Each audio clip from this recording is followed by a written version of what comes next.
Will the meeting please come to order? Adequate notice of this meeting, as required by the Open Public Meetings Act of 1975, has been provided by a notice published in the Home News Tribune on December 28, 2018, and posted in the main lobby of the municipal complex on January 5, 2019. At this time, I'd ask you to rise and join me in the Pledge of Allegiance.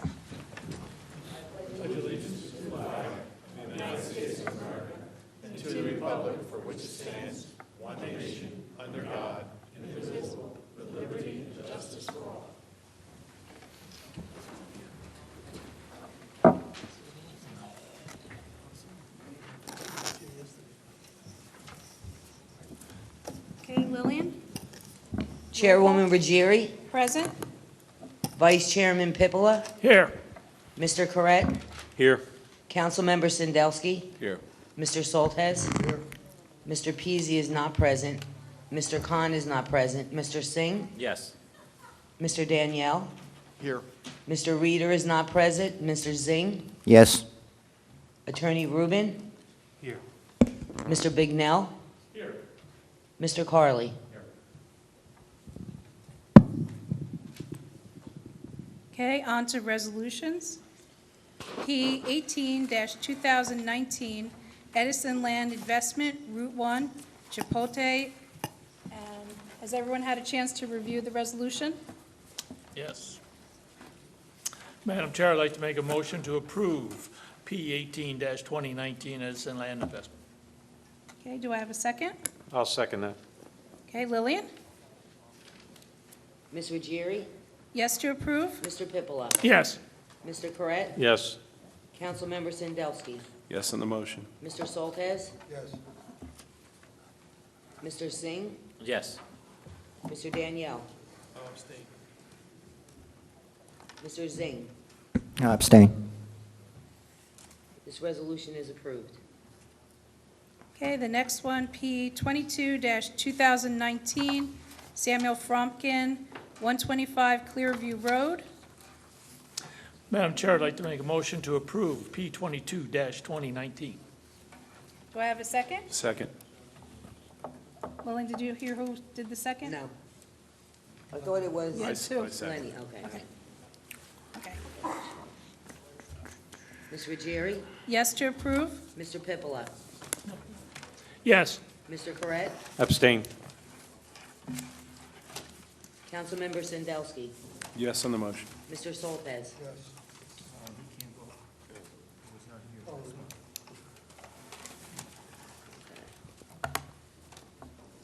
Mr. Singh, Abstain. Mr. Danielle, Yes to approve. Mr. Reeder, oh, he's not here, Mr. Zing. Yes. This resolution is approved. Okay, the last one of our resolutions is the Ray Katina redevelopment plan. Madam Chair, I'd like to make a motion to approve the Ray Katina redevelopment plan. Do I have a second? Yes. Second. Okay, Lillian? Mr. Pippola, Yes. Ms. Ruggieri, Yes? Mr. Corrett, Abstain. Councilmember Sandelsky, Yes on the motion. You abstained from that vote. Did I? Okay. I'll abstain then. Only Mr. to vote. Soltesz. No, you were not here, Mr. Soltesz. Okay. I was also last month. Okay. JP, Mr. Singh, Yes. Mr. Danielle, Yes. Mr. Reeder, not present, Mr. Zing. Yes. This resolution is approved. Okay, now on the agenda, we are going to skip, we're going to conduct the presentation at the end. So on to old business, there's none. I'm going to call forth the first application, P 5214 Goldberg Builders, 45 Preston.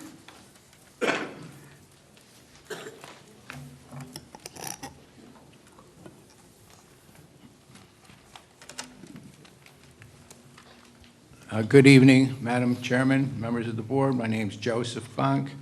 I'm the attorney for Goldberg Builders on this application. This application was held from the August 19th meeting, we had put in our case, and we were through the, well, almost through the public hearing, public portion of the meeting, when in fact the board decided to hold, with our consent, hold this matter until tonight in order to obtain further information regarding surface water, handling of surface water on the property and that area. So Mr. Fletcher, who was still under oath, and I guess his qualifications are still okay, will be able to present his findings as a result of the investigation he conducted. Mr. Fletcher, please. Mr. Fletcher, you're still under oath? Thank you. Yes, at the end of the last meeting, I was asked to see if there was some way to tie into an existing storm system to try to alleviate some of the problems on Preston Street. I did a thorough investigation of the neighborhood. There are 3 storm systems, one over on Bryda Court, one down Preston Street, and one over on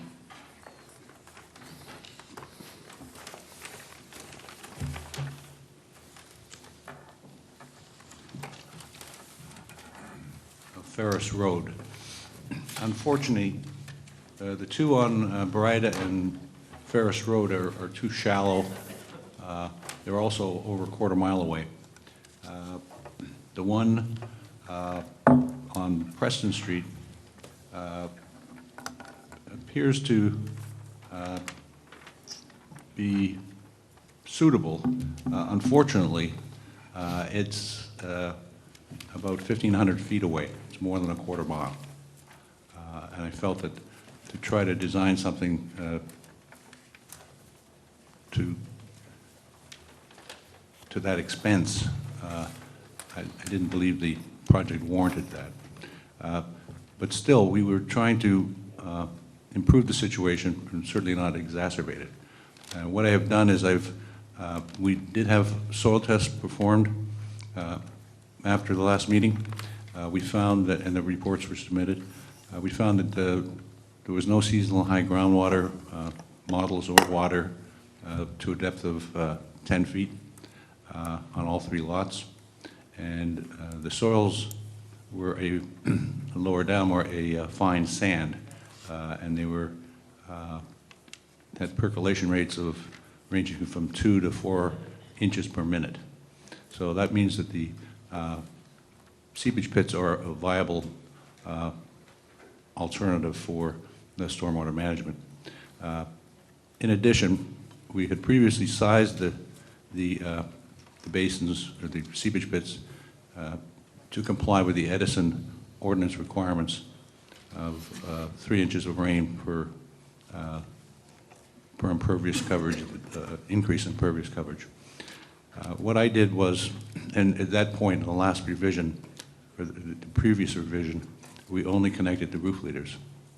The plans in front of you today have been revised to firstly move the seepage pit to the front yard and enlarge it. We've also connected a trench drain across the driveways to capture the impervious runoff for the driveways. And we have increased this, although we were previously compliant, we've increased the size of the seepage pit by approximately 43%. So its capacity has been increased 40% over what's required. So we're capturing all the impervious runoff from the roofs and the driveway, directing it to a seepage pit, which soil log results indicate that they will function. And we believe that's kind of the best we can do. And I think we certainly will not be exacerbating any existing problems on Preston Street. Now, Mr. Fletcher, the last meeting, one of the members of the board noted that perhaps the board should decide on elevation. Do you have any comments on that? Elevation, you mean in architectural elevation? Yes. Yes, I believe Mr. Ali will be providing significantly different house elevations for the 3 lots, and subject to the approval of the board planner. And Mr. Fleischer, in your professional opinion, after you did the seasonal high water test, you not only led the roof drains into the detention pit, but also a the driveway drain. Yes, a trench drain. Trench drain into the pit, and increased the size of the detention basin by about 40%. In your opinion, is this in any way adding to the surface water problem that the neighbors were describing at last meeting? Well, my opinion is that we are not adding to that problem. In fact, we're probably improving the situation. No further questions. Madam Chair? Yes, Mr. Pippola? Yes. Am I off base here if I suggest you use the phrase "you're not adding to the problem"? I could understand that. But I'm looking at, I believe, the indication from Mr. Bignell's letter that the impervious coverage is about 30% or so. Am I understanding that or is it a safe statement that the water that exists now, with the exception of that one house that was on there, the water runoff on this project should be reduced by about 30%?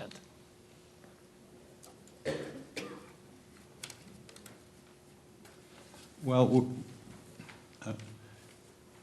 we are increasing the amount of impervious over the existing, but the existing situation, the existing condition has no form of stormwater management. It just runs off.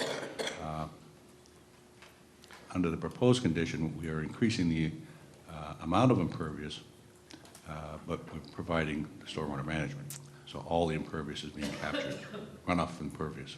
What I'm suggesting, if impervious is covering 30% of the property and 30% of that water, or 100% of that water is going to be collected into dry wells, there'll be 30% less runoff. Approximately. Minus the existing home. Yeah, the runoff, there's different factors. For example, off impervious areas, you get there's a factor of 0.99, like almost all the water runs off, whereas grass, 0.51. So we are certainly reducing the amount of runoff. I'm not sure it's exactly 30%. Got it. Also, Madam Chairman, I think I requested that during this period, when you're looking at this, Mr. Fletcher, to kind of reach out to the community. Have you had discussions with the people in the neighborhood, what you're doing, what you're considering, and what was going on? Have you had any contact with them since our last meeting? I have not. No, I must have misunderstood. I don't recall that from the last meeting. I think you folks may have missed an opportunity there to share your thought process with the people in the immediate neighborhood.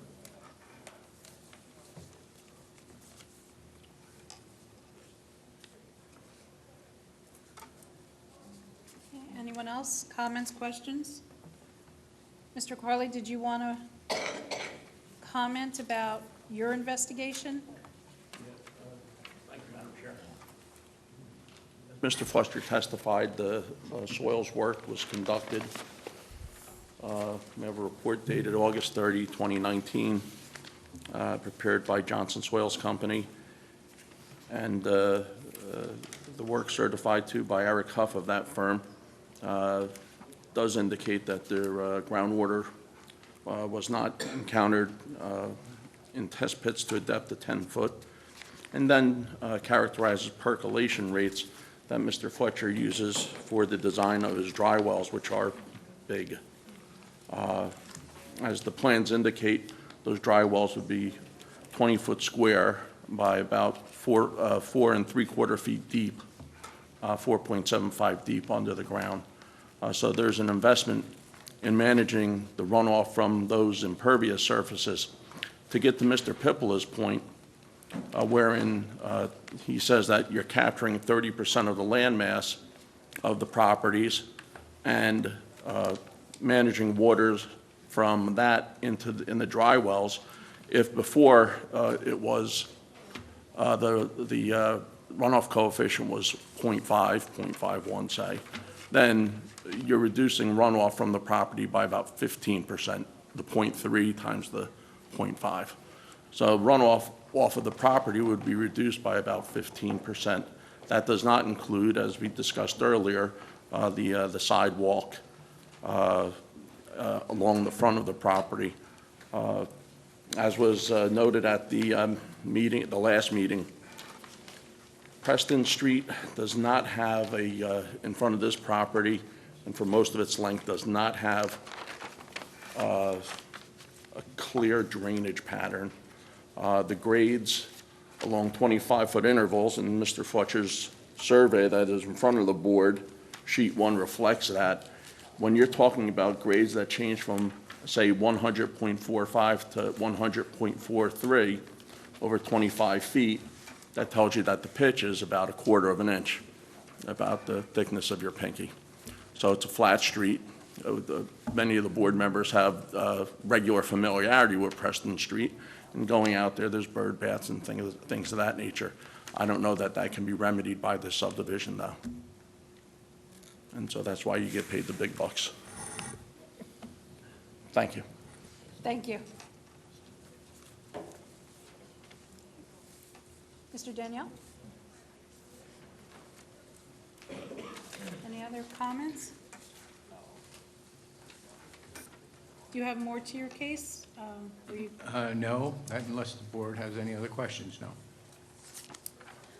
I just was going to ask, Mr. Bignell's report asked how you're going to try to protect the remaining trees on the site. This is from his October 2nd report. We could go through that if you want. We will add some tree protection details to the site plan. Otherwise, Madam Chair, we have no objections to anything in this report of August 1st. And Mr. Carley's report as well? His is October 12th. That's correct. There are no objections to that either. October 12th. So then I think at this point, we would open to the public, for the public to come forward. So if someone would like to speak as to this application, please come forward, your name and address.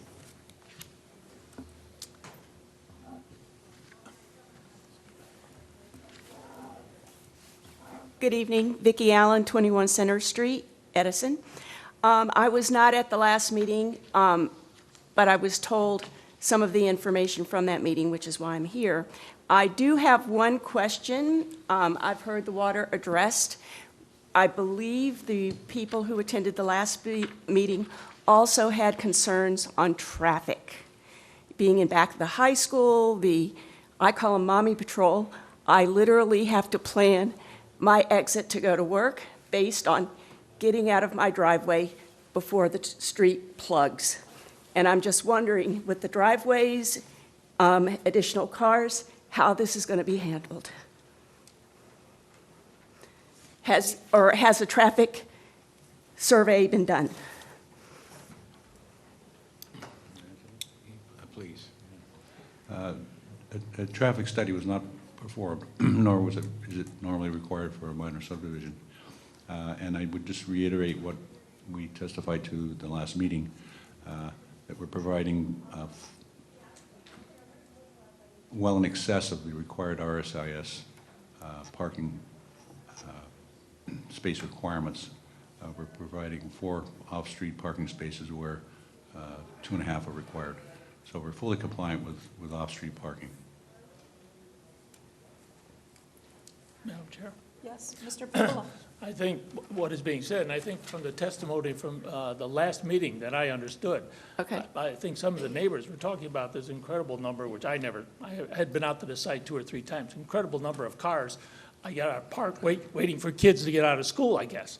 And that's, I saw a little bit of that, but I could imagine if, as the people were describing, if there was, every spot along the street was taken.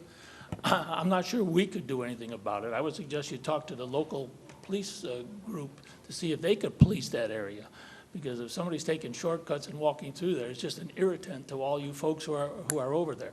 They are providing, the fact that they provide the 2-car garage and the driveway, they have adequate space for anybody who would come to park their cars in there and not on the street, is what their requirement and what their responsibility is to do. But I would approach to see if the department, the police here, and who's in charge of it, see if they could do anything, because that's terrible. Yeah, well, we could just hope they only have 2 cars each. Yes, that is also true. Mr. Fletcher, if you could just explain the RSIS, what that stands for, so. RSIS, it's an abbreviation for Residential Site Improvement Standards. And it's a state law that controls the residential development in the state. So it sets different standards for stormwater management, for sanitary sewer lines, water flows, parking, driveway widths, parking requirements for different dwelling units. Thank you. Yeah, I see another person. Please, your name and address. Name is Dave Allen, 21 Center Street. We're catty corner to this property.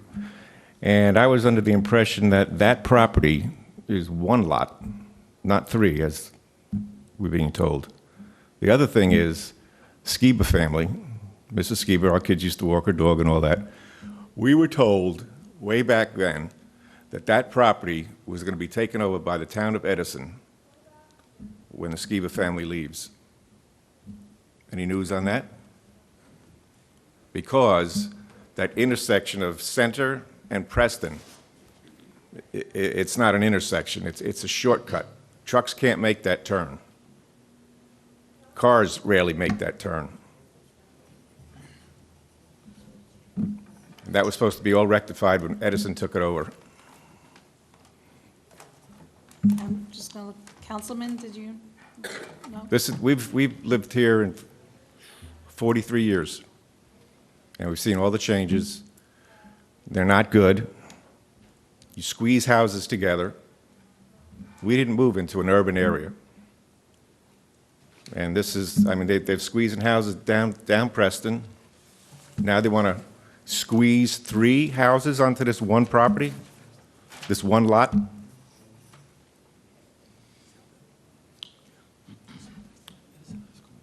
No, Madam that's what I Chairman. got, but Mr. the Vaughn? Skiba thing, I've heard the Skiba story for 40 years now. That property was supposed to get taken over by Edison, or the Board of Ed, or both, and then that intersection, if you want to call it an intersection, all fixed up, rectified, so trucks can go through, fire trucks can go through, anybody can go through, and not have that zigzag of a turn. It's not even right angles, it's acute angles. Madam Chair, Yes, Councilman. who did you hear it from? Probably Mrs. Skiba, 40 years ago.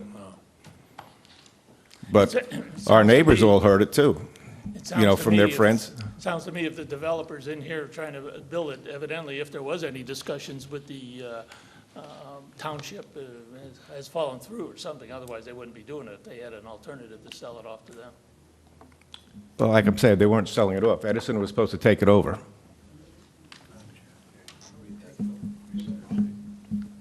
Mr. Chairman, Ms. Chairman, we did a thorough title search before my client embarked on this project, and there is no restriction or covenant or promises made by any of the owners of this property whereby the Board of Education or any agency of Edison Township has a right of first refusal or right to purchase the property. That's, otherwise, we would not have spent the money that we did to get here, if that could be pulled out from under us. I also just did want to, I was handed this letter. This is from the Township of Edison Traffic Control Coordinator.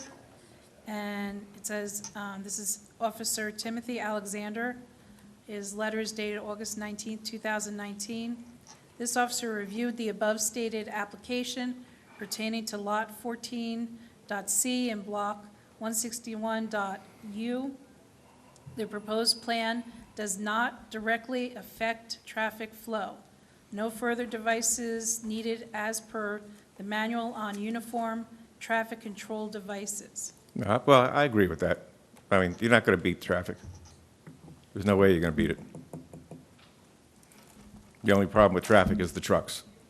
You can't get a truck through there without rolling over the front yard. And I'm sure these guys have seen that. That's all I have. Thank you. Thank you for your comments. Anyone else?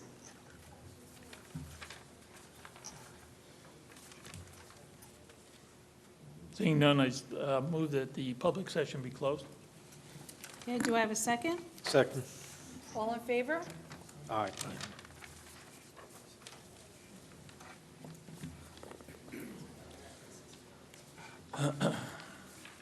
Madam Chair, based on the additional testimony that was received and the fact that there was an additional effort to reduce the water flow, plus, if you recall from the last meeting, on a suggestion about the 3 homes on that lot, which do require a variance, but the applicant did provide an analysis of the homes in that area, and particularly along Preston Street, where the smaller lot size exceed those of bigger lot sizes. It seemed to me I'd like to make a motion to grant preliminary and final approval for this application, including the requested variances on lot 1404 and 14.05 for lot width, with the following conditions. First and foremost is the adherence and acceptance of all the recommendations that I believe the applicant has agreed to, recommendations and comments made by our consultants in Mr. Bignell's letter dated October 2nd, and Mr. Carley's memo dated October 12th, and finally adding the proviso that no changes can be made to these conditions of approval without returning to this board to seek approval of any such changes. I would like to add one more. There's going to be an easement that will have to be recorded because the sidewalk will be on private property rather than public property. So that easement is subject to review by the board engineer and by board council. The applicant agrees to that. That is in the engineer or Bignell's report, yes. Okay, do I have a second? Second. John? Ms. Ruggieri? Yes to approve. Mr. Pippola? Yes. Mr. Correct? Yes. Councilmember Sandelsky? Yes on the motion. Mr. Soltez? Yes. Mr. Singh? Yes. Mr. Danielle? Abstain. Mr. Reader? the meeting. Oh, Mr. Zing? Yes. This application is approved. Thank you. Thank you. Okay, on to new business. P5213, Federal Business, Raritan Center Parkway, Block 395, Lot 4.B and 22. Will the applicant please come forward?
I guess they're just checking their reports. Okay, good evening, Madam Chairwoman, members of the Planning Board. My name is Steve Malenik from the law firm of Greenbaum, Rose, Smith, and Davis. I'm here to present the application for the Federal Business Centers, Inc. This is concerning Block 395, lots 4.B and 22. We're here on a minor subdivision that's going to result in a shift of about 3,700 square feet from Lot 22 to 4.B.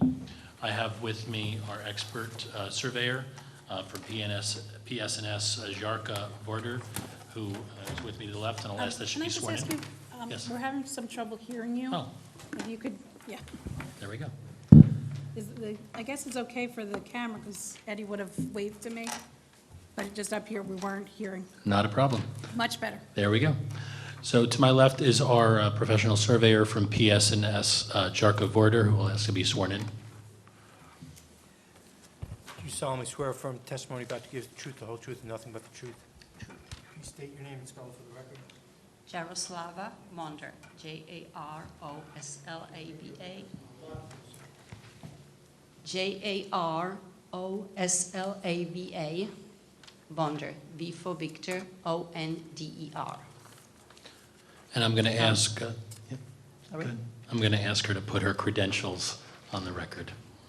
I'm the licensed land surveyor. I'm also head of survey department in PSNS. I've been working in PSNS over 30 years, and I was retained by Federal Business Center to prepare the subdivision. And you're licensed in the state of New Jersey? Yes. Have you testified before boards? Yes. If you could just name a couple, have you testified here in Edison? No. I was in Nutley, I was in Clifton, and that's about it. Okay, we'll accept your credentials. Thank you. Thank you. Can you mentioned that you were retained by FBC to prepare the subdivision plan. Can you describe the proposal? I believe all board members should have it in front of them, right? Right. It's two small portions of the Lot 22 to be added onto Lot 4B to accommodate parking on the north side of the property 40-B.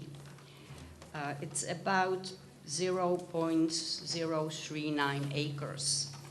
On the south side of the property 4B, there is a sliver attached from Lot 22 to accommodate side setbacks for the Lot 4-B.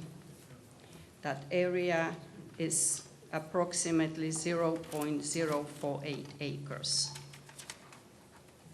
The remaining Lot 22 will be 36.879 acres, and the new proposed Lot 4B be 1.601 acres.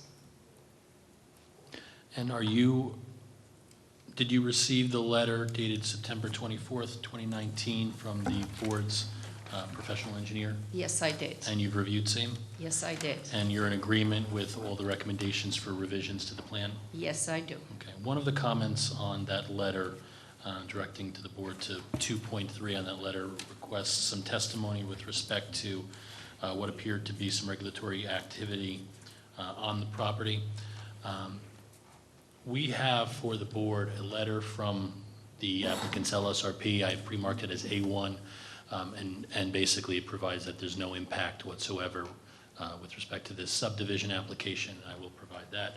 But I will also ask Ms. Fark if she's aware of any impact that the regulatory activity on the properties would have on this subdivision application. No, no impact, no. Okay. Has been marked as A1. Thank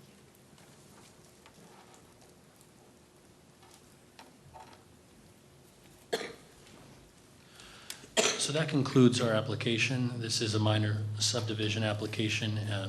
For history, this actually was an application before the planning board many years ago that was approved and just not perfected.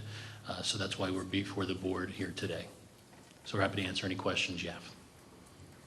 I just had a question from Mr. Bignell's report. Do you have that one? That's our planner. Mine is dated June 24th. Okay, I don't have that directly in front of me, but happy to answer the question. Okay. He writes in his comments 10C, he just questioned if there will be cross-access agreements for any of the shared services. Correct, that is for the dock area. You can Yeah. answer the question, yep. Yeah, it's correct. There is going to be access easement reciprocal for both properties. Okay.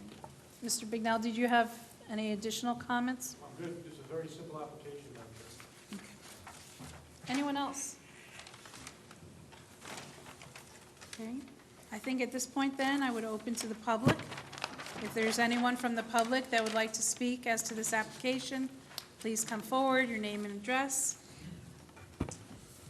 Make a motion to close the public portion? Do I have a second?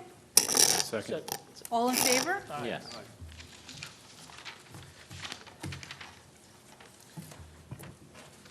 Madam Chair, I'd like to make a motion to grant preliminary and final approval for this subdivision request of the applicant with the following conditions. First and foremost, that they comply with all the comments and recommendations made by our consultants, which I believe the applicant has agreed to do. On Mr. Bignell's letter dated June 24th, 2019, and Mr. Carley's memo dated September 24th, 1919. Finally, adding that the proviso that no changes can be made to these conditions without approval, without returning to this board for us to seek for approval for such changes. Okay, do I have a second? Second. Okay, Lillian? Jerry?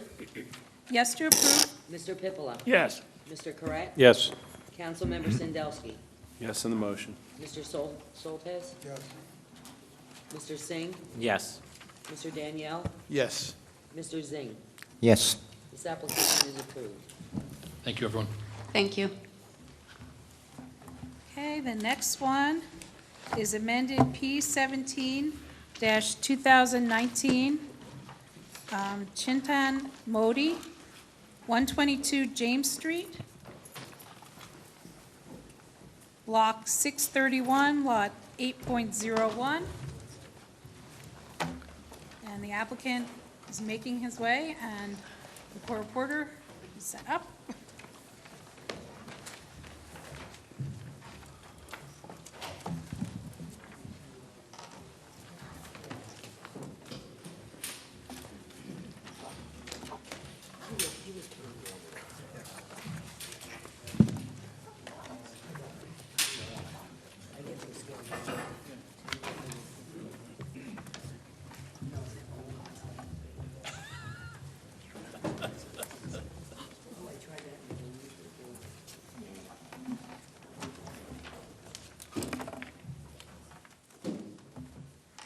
Okay. Are we ready? Ready. Good evening, Madam Chair, members of the board. My name is Bernard Shire with the firm of Convery and Shire. I represent the applicant, Dr. Chintan Modi, who is a surgeon based in Edison. The purpose of this application, which the board may recall, we were before the board approximately a year to a year and a half ago and got an approval for a 3,500 square foot medical office building. At that time, we received numerous variance approvals, and the board, because of the size of the proposed building and concerns about parking and things of that nature, attached some rather serious conditions to the approvals. At this time, the board should consider this application as a total downsizing of the project. The square footage is being cut in half from 3,500 to 1,740 square feet. It will remain 2 physicians, and we have cut the necessity for parking from 33 spaces with an approval for 18 to, I believe, 22 with 19 spaces provided. In addition, the approval we received was for 78% impervious coverage. We are reducing that to 73% in this application. We were also approved for a half-a-foot buffer to the rear abutting a residential zone, and we now are providing a 9.5-foot landscape buffer plus a board-on-board fence. The doctors are seeking, therefore, some reduction in the conditions that were placed upon the approval. The board limited us to 2 physicians, which is what we're staying with. There are 2 doctors involved. However, the board also restricted us to 4 employees at any one time. We're asking for 5 employees at any one time, and in light of the reduction of the size of the facility and the parking needs, I think that's rather reasonable. Also, we were restricted to hours of 9 a.m. to 5 p.m. Monday to Friday. Just to remind the board, this is for pre- and post-surgical consultation. The doctors are surgeons. They perform all their surgery at a Surgery Center or at the hospital. They do not perform any medical procedures at the premises, which is also a condition of approval, which we're happy to remain with. Based upon the reduction in the size and all of the reduction in all the variances that were granted, we're seeking to allow Monday to Saturday office hours for consultation only, from 7 a.m. to 7 p.m. They don't normally see patients at those early and late hours, but sometimes if they have a strict surgical schedule or a patient has difficulty getting there between 9 and 5, we certainly would like to be able to have the option to see people a little earlier or a little later. I have with me the same group that testified the first time, Mike Marinelli from Menlo Engineering, Michael Testa, the architect, and Justin Osiello from the phone group planner, as well as Dr. Modi. If the board has no preliminary questions, I'm ready to proceed. I'm not seeing any other questions, so please proceed. Okay, call Mike Marinelli, please. Do you solemnly swear or affirm testimony about to give the truth, the whole truth, and nothing but the truth? I do. Please state and spell your name for the record. It's Michael Marinelli, M-A-R-I-N-E-L-L-I of Menlo Engineering, located at 261 Cleveland Avenue, Highland Park, New Jersey. Okay, Mr. Marinelli, you've testified many times before this board as a professional engineer, is that correct? That is correct. Submit his qualifications. And you're still licensed in the state of New Jersey? I'm still a licensed professional in the state of New Jersey. And we'll accept you then. Thank you, Madam Chair. Mr. Marinelli, Menlo prepared the original plan which was approved by this board a year ago, correct? Yes. And you've prepared a new plan with some downsizing, is that also correct? Yes. Could you please just show the board and explain the changes that we're making? Sure. If I could direct your attention to the left easel. There's an aerial exhibit of the subject Mark site. that A1, please. Marked as A1. It's entitled 122 James Street Existing Conditions Exhibit. It's an aerial exhibit of the existing site. Just to put it on the record, we're talking about Block 631, Lot 8.01 on the tax map of Township of Edison. It is commonly known as 122 James Street. It is located on the north side of James Street between Moondy Avenue, which you can see on the left side of the exhibit, and the entrance drive to JFK Medical Center immediately to the east. The property has an existing house on it and driveway that's to be demolished. Overall, the property is approximately 0.39 acres and is located entirely within the OS office zone. You can see the surrounding areas. To the north are primarily, and north and west are primarily residential. To the south is office buildings, and to the east are office, residential, and continuation of the medical center. The second exhibit that I'd like to show you is the previously approved site plan. I'll mark this as Exhibit A2. It's entitled 122 James Street Site Plan Exhibit. It's dated 3/19/2018. This is the site plan that we presented to you about a year ago. The reason I put it up is because if you can refer to the exhibit on the right easel that I've marked as Exhibit A3, entitled 122 James Street Site Plan Exhibit, dated 10/15/2019, you could see that the site plans are the same. What we've done is taken this opportunity to make the changes that were part of the previous approval.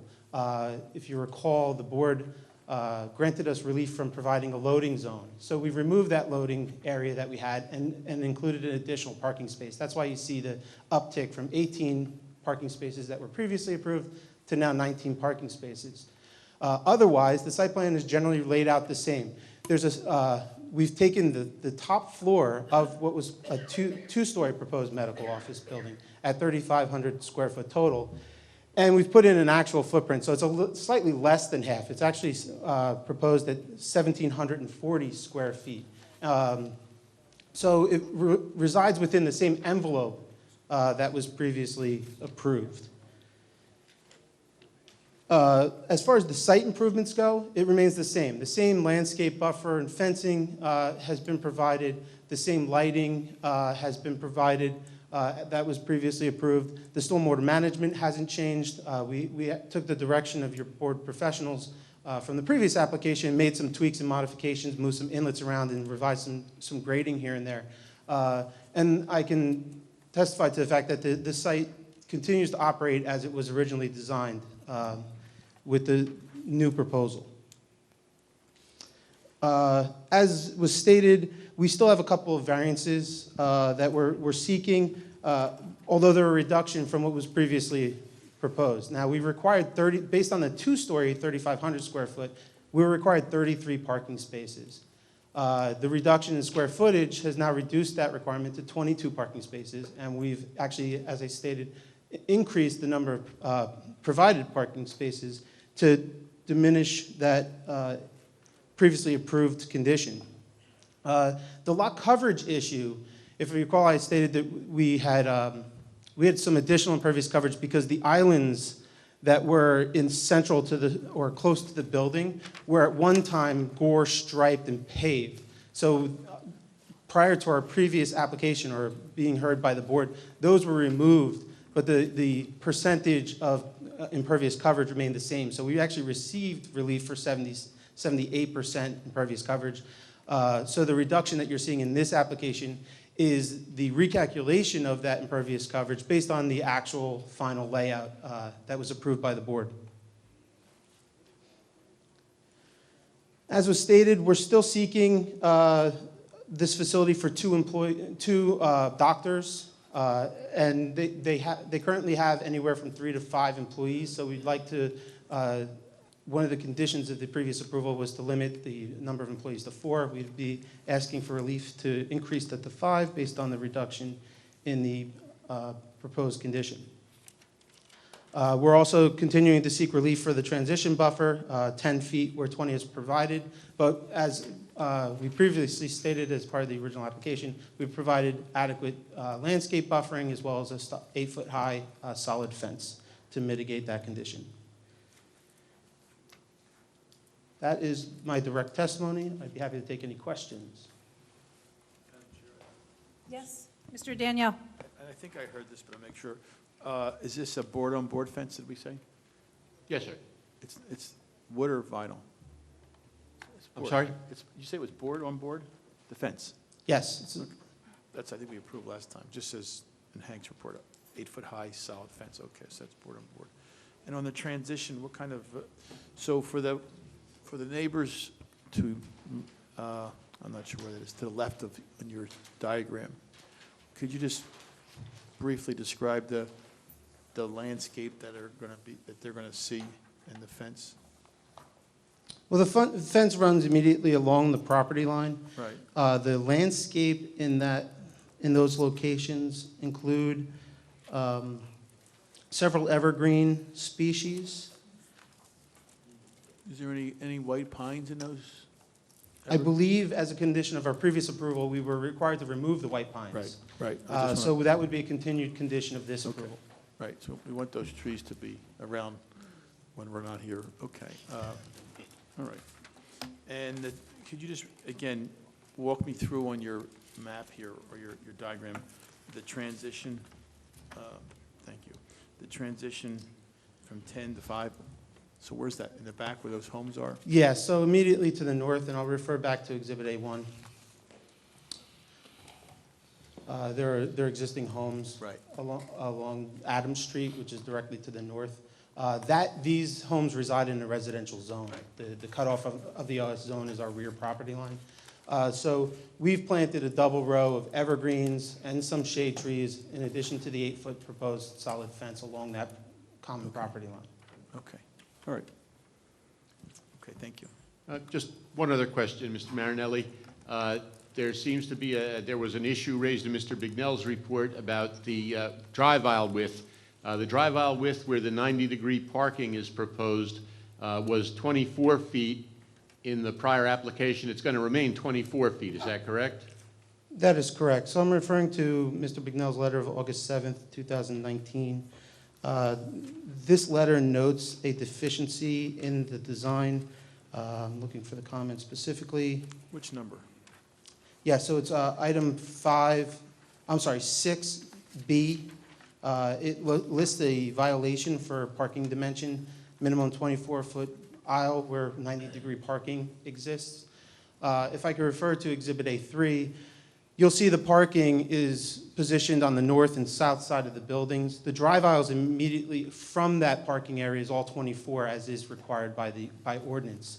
I think what Mr. Bignell's office has identified is the drive aisle that accesses those parking spaces is 22 feet wide, which is compliant with the township ordinance. Okay. So there is not a violation for drive aisle width, as this, along the eastern side drive aisle is 22 feet, which complies because it doesn't have any parking off of it. So, Mr. Bignell, you're okay with that? Yeah. Okay. Mr. And- Corley? Excuse me, 1 second before we get off the parking. I'm looking at your drawing, which is sheet 4. You're showing a 24 aisle in the back of the building.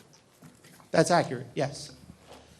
Because it's a drive aisle that gives access to 90-degree parking spaces, it's required to be 24. So both the drive aisle on the north side of the property and the south side of the property are 24 feet because that's what's required in those locations. The notation that Mr. Bignell's office made was to the 22-foot wide drive aisle that runs along the eastern side. But because that has no parking off of it, it's only required to be 22 feet. Thank you. I have more questions. This is for council. So just make sure I understand this. You want to increase the number of support staff or for doctors from? Yes, from 4 to 5. From 4 to 5. The maximum number that can be there. Right. And the hours? Yes. The hours are to 7 a.m.? We'd like 7 a.m. to 7 p.m. Monday through Saturday.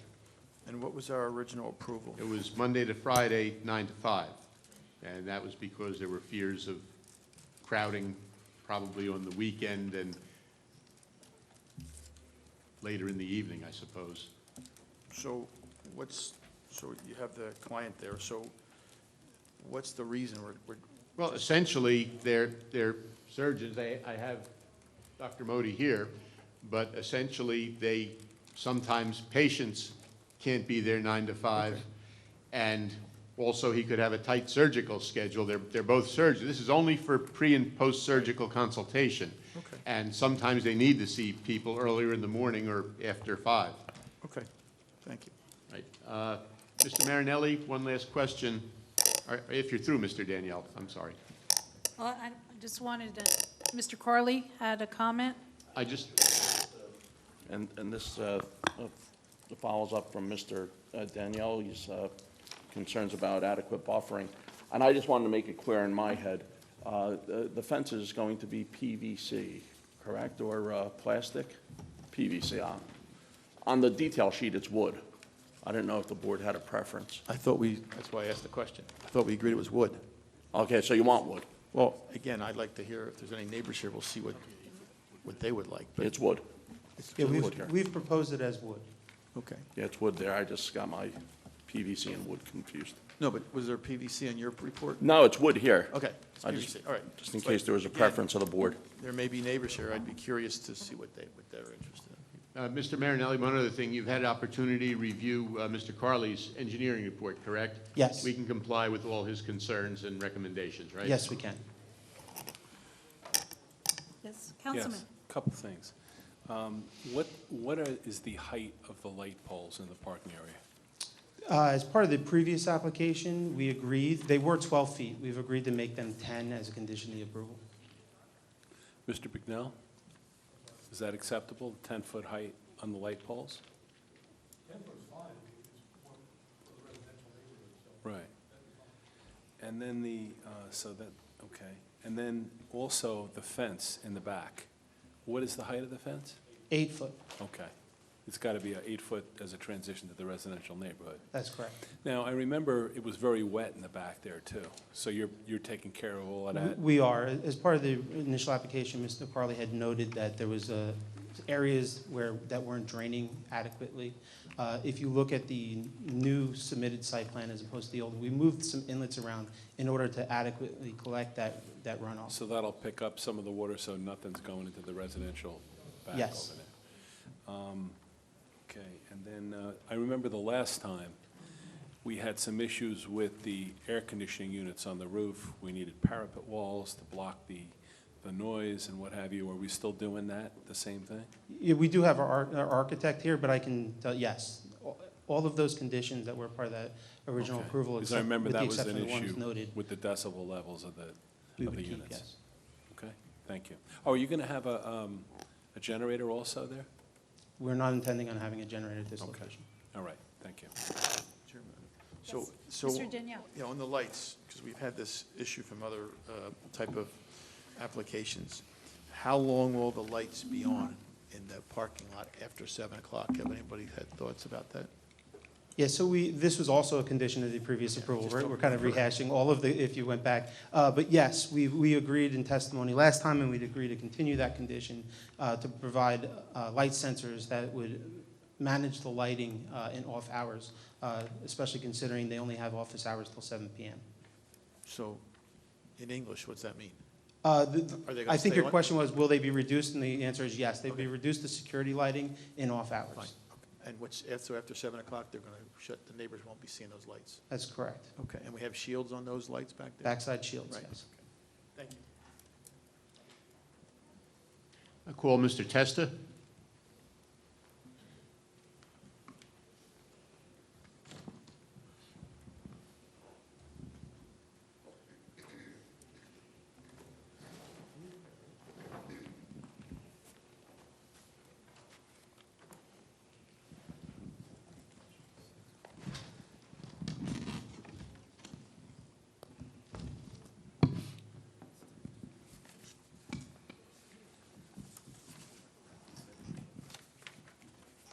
You solemnly swear affirm testimony about to give the truth, the whole truth, and nothing but the truth?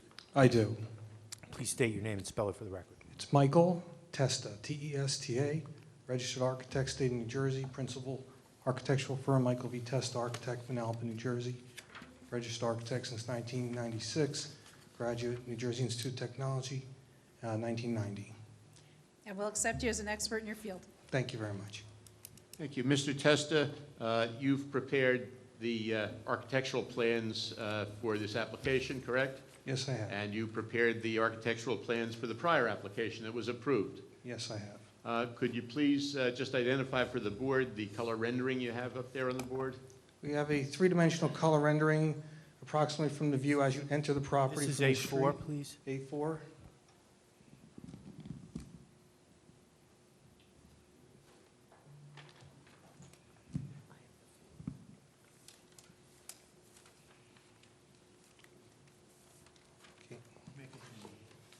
Okay, thank you.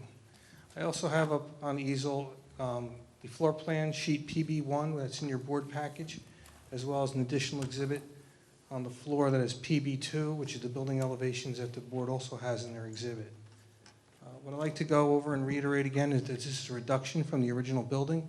The original building was approximately 3,500 square feet, 2 stories with a full basement.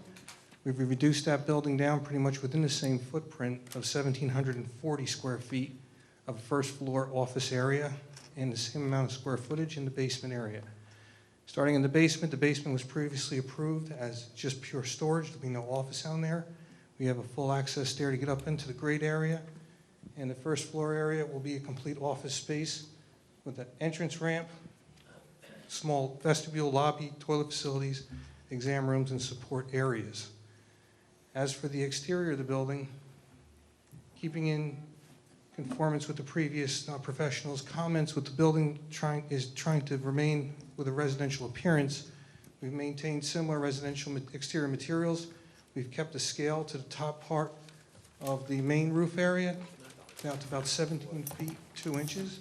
We have an ornamental tower-like element that only goes up to about 22 feet 9 inches, well under the previous height of the previously approved building. As you can see with the building, we have utilized cultured stone material. We have a horizontal water table board separating the horizontal siding up above. We have large insulated windows throughout the facade, double hung style casement as well as asphalt shingles with the roof, with standing seam metal roof accents on the tower element and a bump out window. These materials are consistent on all 4 sides of the building. As indicated before, the building will have a flat roof. On the flat roof will be probably 2 or 3 pieces of rooftop equipment, and those rooftop equipment will be shielded by a parapet that's continuous again on all 4 sides of the building, thus containing any kind of noise on that roof area. That pretty much concludes my testimony. Yes, Mr. Danielle. What's in that tower again? The elevator? Excuse me? What is in that tower? What's the purpose of that tower? It's just to signify the entrance point of the building. It's just really just an architectural element. On that on that surface, we show a blank rectangular element. That rectangular element would be a future wall-mounted sign that would be in conformance with any ordinance. Thank you. And that sign is also illuminated by wall-mounted light fixtures that'll wash the sign area.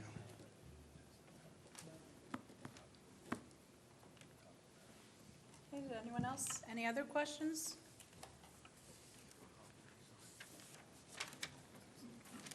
Yeah, I don't see any other questions, so I think at this point, I'll call Justin Osiello.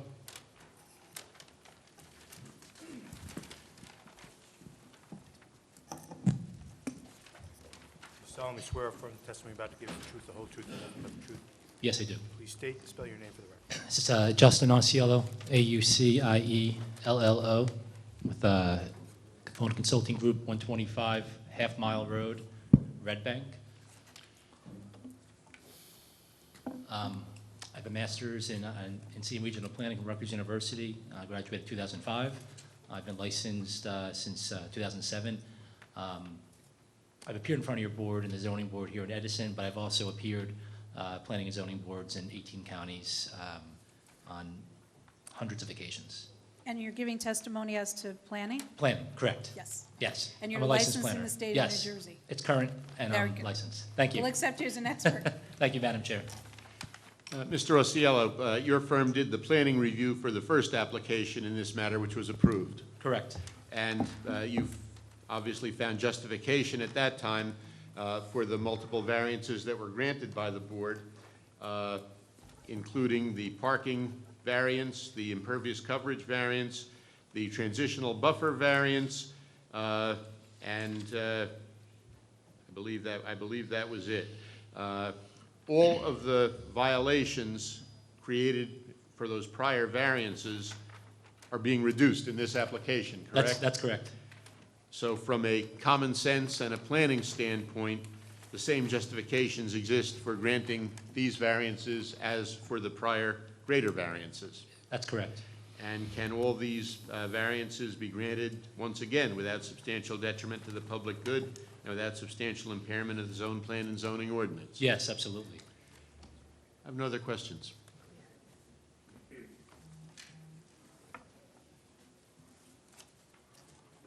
See anyone else?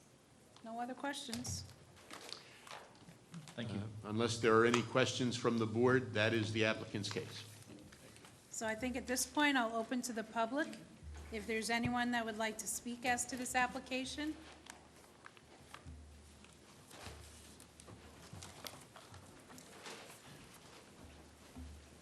Your name and address for the court reporter. Hi, Kathleen Lynch Killick, 23 South Locust Avenue. I just have a comment. Lynch Killick. LYNCH-KILIC. Okay? I just have a comment. It was nice to see for a change that they took into account the neighbors, and they're going to build the fence and the trees, and the neighbors didn't have to come to fight for it. And I think this is something for all of you to consider every time an application comes up to you, because we're getting encroached by all the changes and all the construction that's happening in Edison. So it was very nice to see that that was taken into account. I hope the neighbors didn't come and have to fight for it previous to this, but it was nice to hear that you took it into account, the lighting and everything, before it's built, so people don't have to come after and have a fight. So I appreciate that as a resident. Thank you. Thank you. Thank you. Okay. Anyone else? Make a motion, close the public portion. Do I have a second to close the public portion? Second. All in favor? Aye. Madam Chair, I just have, since there's no individuals from the public here, on this fence, whatever the board is leaning to, I'm leaning towards a board-on-board fence, but I heard out of vinyl, so I don't, who makes that decision? What's your view, Mr.? Do you care, I mean, what's the longer, what has a better useful life and doesn't look, I think the wood fence will have a longer life if they maintain it. who's they? The owner. Okay. Because what happens if you put a finish on it or you put some varnish or whatever, the stain, it'll last longer. The vinyl fence gets old and it'll crack at some point because it gets brittle. And I think the wood fence will last longer if they maintain it. But it's the same thing with the vinyl fence. You maintain it, I guess you get to fix the portions that break and the heavy winds and stuff down the road. So, Mr. Shire, if we put in the resolution that your client will maintain it, including, varnishing it every 2 years, so if some neighbor comes here and goes and reads Absolutely. They reads don't our want their board, fence so, to fall apart. let me just, Absolutely. so I would like something in the resolution, Mr. Pippo, that they're going to maintain the fence, and that includes, It's not a varnish, it's a, what's the stain or whatever. what do they call it? A preservative. Preservative. Wood preservative. So And they when have the color. residents see this, this on TV, they can come back 2 years and say, hey, Doc, come on, you gotta clean up the fence, and we'll have Absolutely. something in the record. Because there's no way, the town's not gonna enforce it, and we're not gonna enforce it, so. We want it to look nice. No, and you guys or folks have reduced the footprint, not the footprint, but the size of this project, and it's a win-win for everybody, but let's kind of get through the finish line and make sure that the fence stays nice. I know they'll be busy with their day jobs, but it would be nice if we could impose that additional burden on you guys, so. Thank you. Okay, anyone else? Madam Chair, having heard the discussions, I would like to make a motion to grant preliminary and final approval for this application. I do have a question to our attorney, though. All the discussions that took place and that came up here, like the lighting and the fixturing and all that, we haven't specified here, but it was in the original resolution. I would like that to carry over to the second resolution. I can do it one of two ways. Normally, what I would do is I would call this an amended approval and accept as changed by that resolution, incorporate by reference all prior conditions of the 2018 approval, Yes. or I can reiterate them. I would prefer that you reiterate them, because if it gets separated, the old resolution. The only reason I would refer back to it is because there are findings of fact in the original Right. resolution that I think anybody who's doing compliance review would want to read as Okay. part of compliance review for this amended approval. All right. So if I refer back to the prior approval, that basically drags that prior approval into the compliance review, and I think that's important. And is it incorporated by reference, the prior? Yes, well, we would simply say, well, prior conditions remain in effect except as modified hereby, something to that Okay. effect. And can we kind of attach it to it, too? I provided a copy of the prior resolution with the application, No. so I have no problem if you want to attach the prior Right. resolution to this Why don't we resolution. Why don't we make it as exhibit to it, Exhibit A Okay. to the resolution? So that the reader, 5 years from now, can see and not have to make Lillian go search through the prior records and we can't find it. So it actually should be an exhibit to the resolution and incorporated by reference. Thank you. Good point, Mr. Adding that proviso on to my recommendation for approval of this application, I also would make the following changes. One is just to reinforce the approval for the variances for the lot size, which was an existing variance. We also, for the impervious coverage, which has been reduced to 73%. The parking spaces, which require 22, where 19 are being provided. We agree with that, or allow that variance to take place. We also agree that the operating hours be expanded from Monday through Saturday from 7 a.m. to 7 p.m. And also including and reinforcing that 9.5-foot buffer on to the rear of the building versus the 10-foot that's required. And as per our last discussion about the wood fence, board-on-board fence that we have there, the applicant, we require that a preservative be applied. I believe the suggestion was once every 2 years. Does that sound, or is that reasonable? Or an adequate time? How would we phrase that? The applicant's required to take care of his property anyway, so you can put whatever type of year on it, I guess. A new fence will look nice for a few years, but then after that, it should start getting some Provide the treatment. necessary coverage for Yeah, so. for preservative to make it look good on an ongoing basis. Again, in the conditions, we would also add, I think the applicant has previously agreed, but just to reinforce that the recommendations and comments in Mr. Bignell's, that adherence and acceptance of all the recommendations and comments, except those that we mentioned exceptions to, be made that were made by our consultants as outlined in Mr. Bignell's letter of October 1st and Mr. Carley's memo of September 3rd. And finally, adding the proviso that no changes can be made to these conditions of approval without returning to this board to seek our approval of any such changes.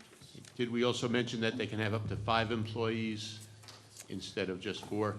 I did miss that. We Okay. also would make a proviso that previous limitation of 4 be increased to 5 you. employees. But it would stay only the 2 doctors? Yes. Okay, do I have a second? Second. Okay, Lillian? Ms. Ruggieri? Yes? Mr. Pippola? Yes. Mr. Corret? Yes. Councilmember Sandelsky? Yes on the motion. Mr. Soltez? Yes. Mr. Singh? Yes. Mr. Danielle? Yes. Mr. Zing? Yes. This application is approved. Thank you very much. Good to see you all. Thank you. Madam Chair, I need to recuse myself on the 2 Edison investment applications, but I will stay here so I can hear Mr. Bignell's report. On the rehabilitation. yes. Rehabilitation, so I'll go into the audience. Maybe the next one. I don't like to take a break because everyone extends the break, so we're just going to keep going. So even though the agenda has, I'm just going to switch 3 and 4 on our agenda. I'm going to call first the Chick-fil-A application, P21-2019, Edison Land Investment, Route 1. I'm going to call that one first. Is that correct, council? So this is block 198.L, lot 37.09. And this is for Chick-fil-A. So I'm switching, this is number 4 on the agenda. Yep. I thought everything the same except maybe the same lot. Ready? I Okay. think everyone's ready. Thank you and good evening. Jay Radican from Harts Mountain on behalf of the applicant. We're here on the first of two, as you noted, two applications this evening. Chick-fil-A is the first presentation. We've got 3 witnesses this evening. To my right is Greg Oman, whom you know, and be presenting our civil engineering testimony. So I guess we'll swear him in and get underway. You solemnly swear or affirm the testimony you're about to give the truth, the whole truth, and nothing but the truth. Yes, I do. Please state and spell your name for the record. Gregory Oman, O-M-A-N, 261 Cleveland Avenue, Highland Park, New Jersey. I'll offer Mr. Oman as an expert in the field of civil engineering. He's been before this board many times, and I'll just ask him, is your license still in good standing in the state of New Jersey? Yes, it is. And we'll accept you as an expert in your field then. Thank you. Just Mr. Oman, if you would tell us about this application, and I think you have a board set up to the far right. I do. So I've already marked this exhibit as A1. It is a colorized rendering over an aerial photo showing the surrounding areas. It is entitled Overall Plan Exhibit with today's date. As we have in the past when we've been in front of this board for an amended site plan for the overall development and a final for a tenant, we like to put on the record a little bit of the history of the site. So the original site, which was approved by this board, consisted of a 96.46 acre parcel. It was bound by Route 1 to the south, the old Clayton Block to the east, single-family homes to the north, Vineyard Road to the northwest, and the Pep Boys Plaza to the west. It was approved for 1.2 million square feet of a combination of retail, restaurants, office, and hotel space. Today, the site is partially developed, with the western portion of the site being the Sam's Club. All the way to the east is the Topgolf. Along Route 1, we have the Sam's Club gas station, Starbucks, and Zinburger. Previously approved by this board this year was a Chipotle adjacent directly to the east of the gas station. Currently under construction is the iFly and the LA Fitness. What we are here tonight is to basically carve out 0.51 acres of the remaining lot area of this particular property for a 4,945 square foot Chick-fil-A restaurant with drive-through. This particular tenant is going to be located just to the northwest of the existing retention basin and approximately 300 feet west of the iFly. So when you come in the main entrance, if you made a right, the Chick-fil-A would be right on your left-hand side. My second exhibit, which is marked A2, entitled Site Plan Exhibit with today's date. It's basically just a blow-up of that area showing the development in which we're proposing with this particular application. The iFly, as I had mentioned, is directly off to the east. This plan shows the location of the Chick-fil-A with the front door being on the north facade or the side opposite Route 1. It has a drive-through which has an entrance at the southwest corner directly adjacent to the dumpster enclosure. The dumpster enclosure, as with all the other trash on this particular property, is handled by a private hauler. That hauler bases the number of deliveries a week based on the tenant's needs. As you will hear, not only on this application, but future applications for this particular site, is as we are now adding more and more pieces to this overall master puzzle, we are now infilling some of the areas in between these buildings and tenants to provide better access and the overflow parking, which was always part of this overall development. So for this particular application, where the iFly parking stopped, located at the northeast corner as shown on my exhibit, we are expanding the parking in between that and the Chick-fil-A to kind of allow this access to continue from the iFly area directly to the north of the Chick-fil-A, and then continuing that access road all the way down to the LA Fitness. So this is going to allow two means of access for not only emergency vehicles, but customers, employees, et cetera. Again, fitting those pieces of the puzzle in to establish a full overall development. We're proposing a total of 101 parking stalls, 9 feet in width by 18 feet in depth, with 2 ADA compliant parking stalls being directly to the north of the main entrance. There are also 28 outdoor seating areas, which are being proposed along the western facade of the building. As I had mentioned, the drive-through located at the southwest corner allows access to the southern side of the building. There are 2 menu boards, which you can place your order, and continue along to the drive-through window, which is located on the eastern facade of the building. In terms of stormwater management, the overall development, which was 1.2 million square feet, had a maximum impervious coverage allowance of 80%. For the entire center, the underground stormwater collection system, which consists of the inlets and the pipes, along with the existing retention basin located at the southeast corner of the site, was designed, approved, and constructed to handle an 80% impervious coverage. Right now, based on the previous exhibit that I had put up, our overall development's probably about 69, just under 69% impervious. So the system, as constructed, as approved, will comply and be able to handle this additional impervious area that we're proposing for this particular application.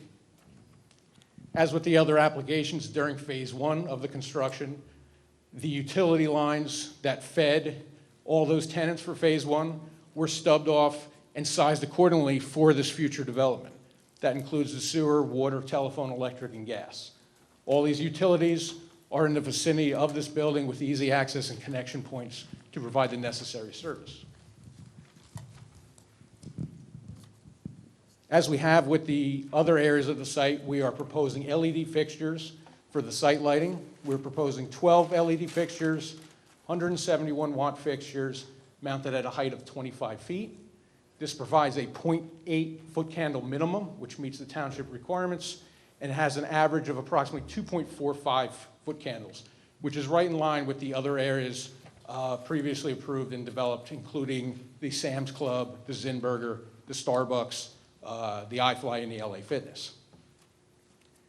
For the landscaping for the site, we're going to expand what was previously constructed and approved for the iFly due to the vicinity, including planting some maples and oaks along the main access road that separates the two areas of the site, planting some additional evergreens to help screen the previously approved and constructed pump station for the iFly along the trash enclosure and then directly to the south of the building, with some extra supplemental plantings within the parking islands.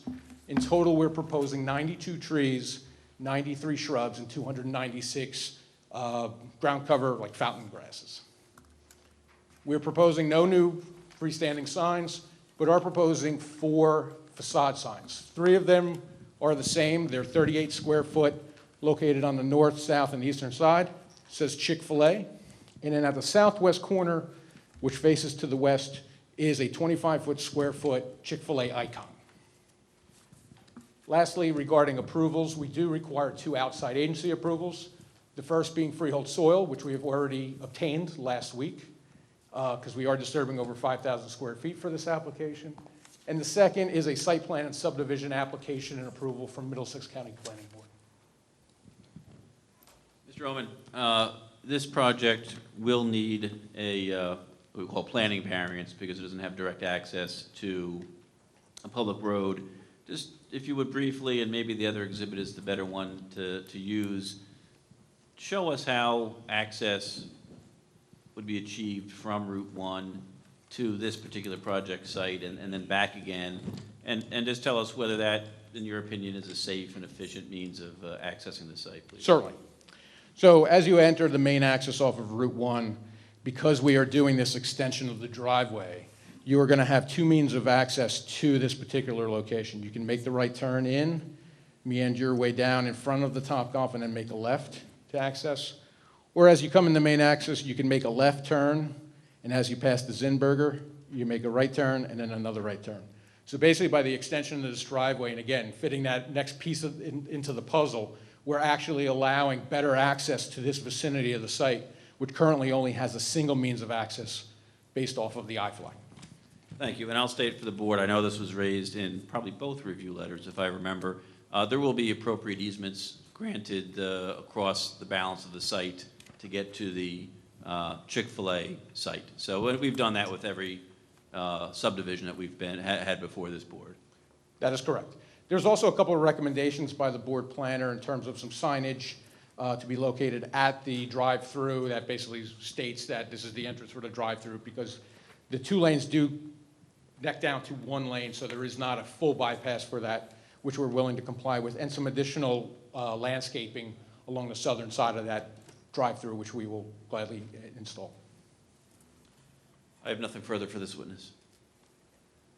Okay, anyone? Mr. Pippola? Mr. Bignell, your comment there about the bypass, the plan that he has presented is acceptable as you see it? As long as he puts the sign up, because that way nobody will drive into that opening looking to get around the building without ordering something.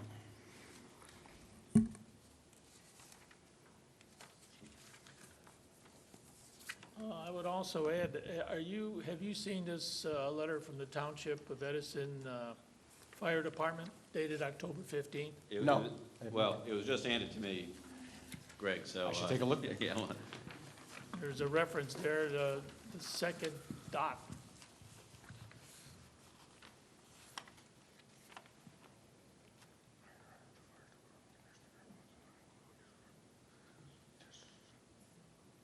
That's fine, we can comply with this, to add the FDC and the hydrant location.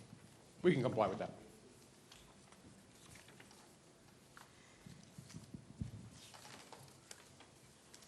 Okay, no one else has any other comments? Mr. Bignell? Yeah, Madam Chair, I would just like to point out the variance that they're seeking for a property not fronting on a public right-of-way. What they have to prove to you is that there's safe access for emergency vehicles to service their property. And that's basically what the testimony was about the apparatus and stuff getting in, to and from that building, the fire and the first aid and things like that. So it would be the same thing for every building out there on that property. And we referred to that planning variance as a, It's 4055:D, I think 35 and 36 in the in land use law. So that's the one they have to, you're granting relief to that because you're convinced that there's ample emergency access. Okay?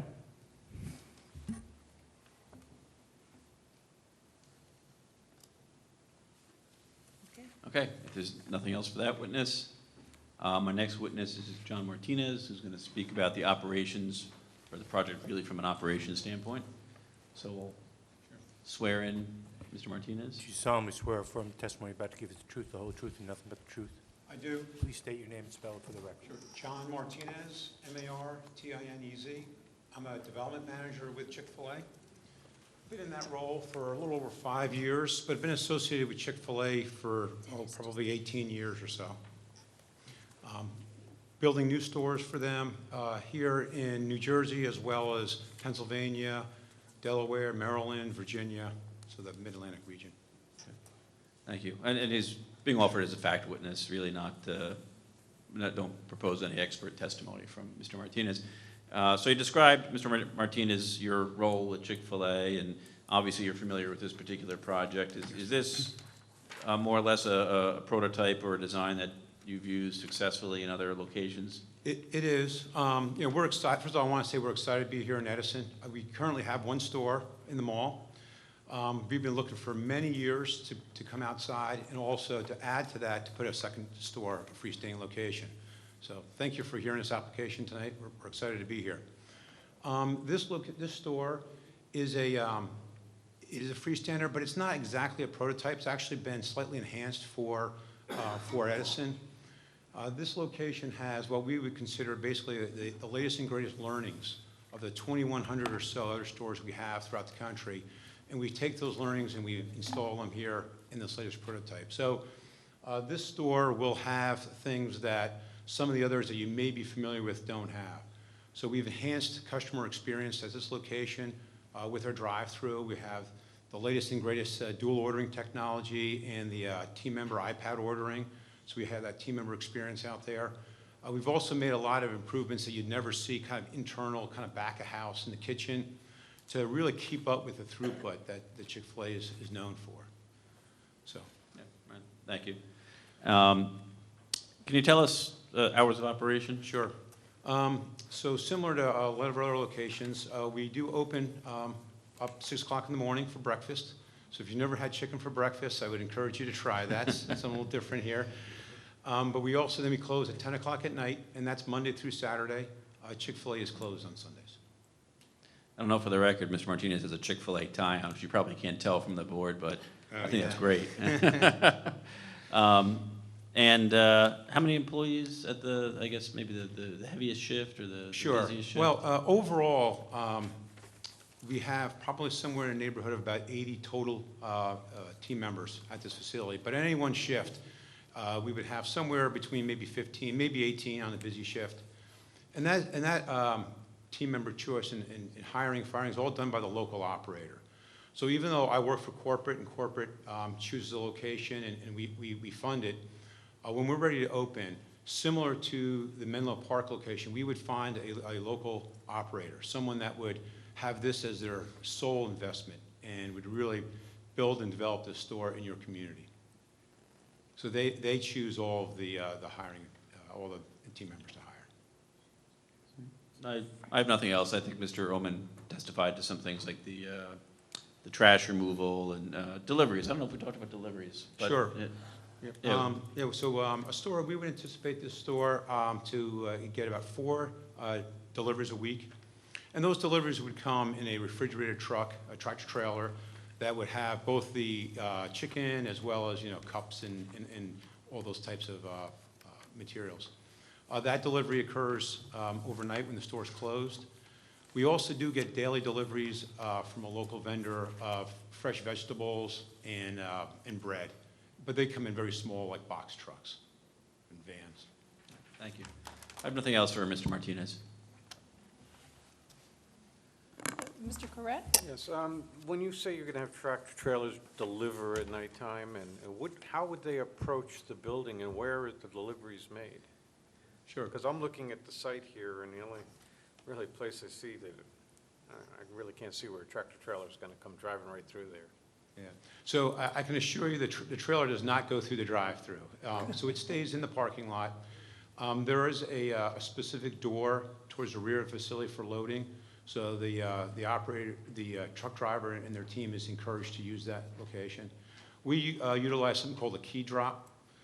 So it's fairly common in the restaurant industry where they'll come in, they specifically come in when the building's unoccupied, and they take the frozen products, put it in the freezer, refrigerator in the refrigerator, and the dry goods leave on the floor.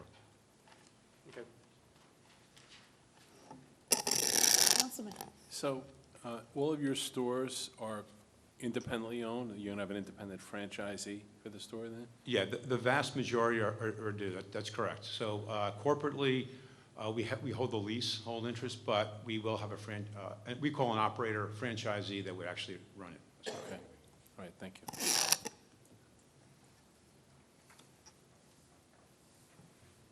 Okay, I don't see anyone else. Any other questions? All right. If not, my final witness this evening is Dan Tesserolo, who's our project architect. Yeah, if you would.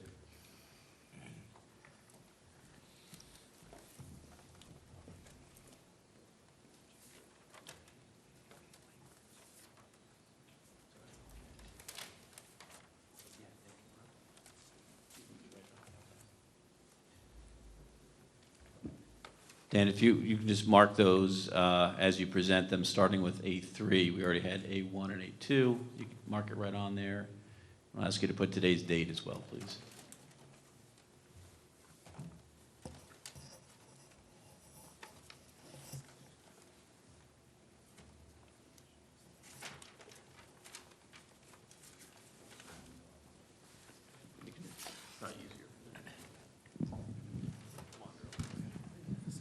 Do you solemnly swear or affirm the testimony you're about to give is the truth, the whole truth, and nothing but the truth? Yes. Please state your name and spell it for the record. Daniel Tessarolo, that's Tessarolo.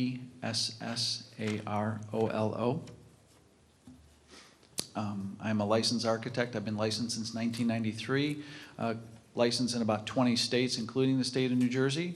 And we've been providing architectural services for Chick-fil-A for about 10 years now. And is your license in the state of New Jersey in good standing? Yes. Have you testified in Edison before? No, I have not. Some other places that you've testified Yeah, here? suburban Chicago and Los Angeles for restaurant retail clients. But yeah. not in New Jersey? No. Okay, so we will accept you as an expert. Okay, thank you.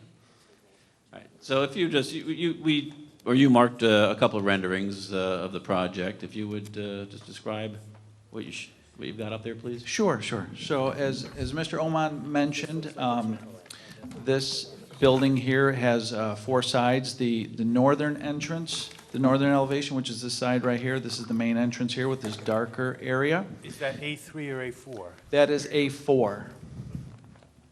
So the main entrance is on A4, which faces north, and then the elevation faces south is this one right here. This is where the drive-through wraps around the perimeter of the property. And then the elevation that faces west, that is on A3. This is the one with the outdoor patio area. And then the area for the pickup at the drive-through, which faces the iFly, that faces east, that's also on A3. The predominant materials are a two-tone brick. There's a white brick and a gray brick for the lower area. And then there's windows on all sides. And as Mr. Oman mentioned, there are the signage on the various elevations as well, that being the 5-foot icon there with the other ones being the signage, illuminated.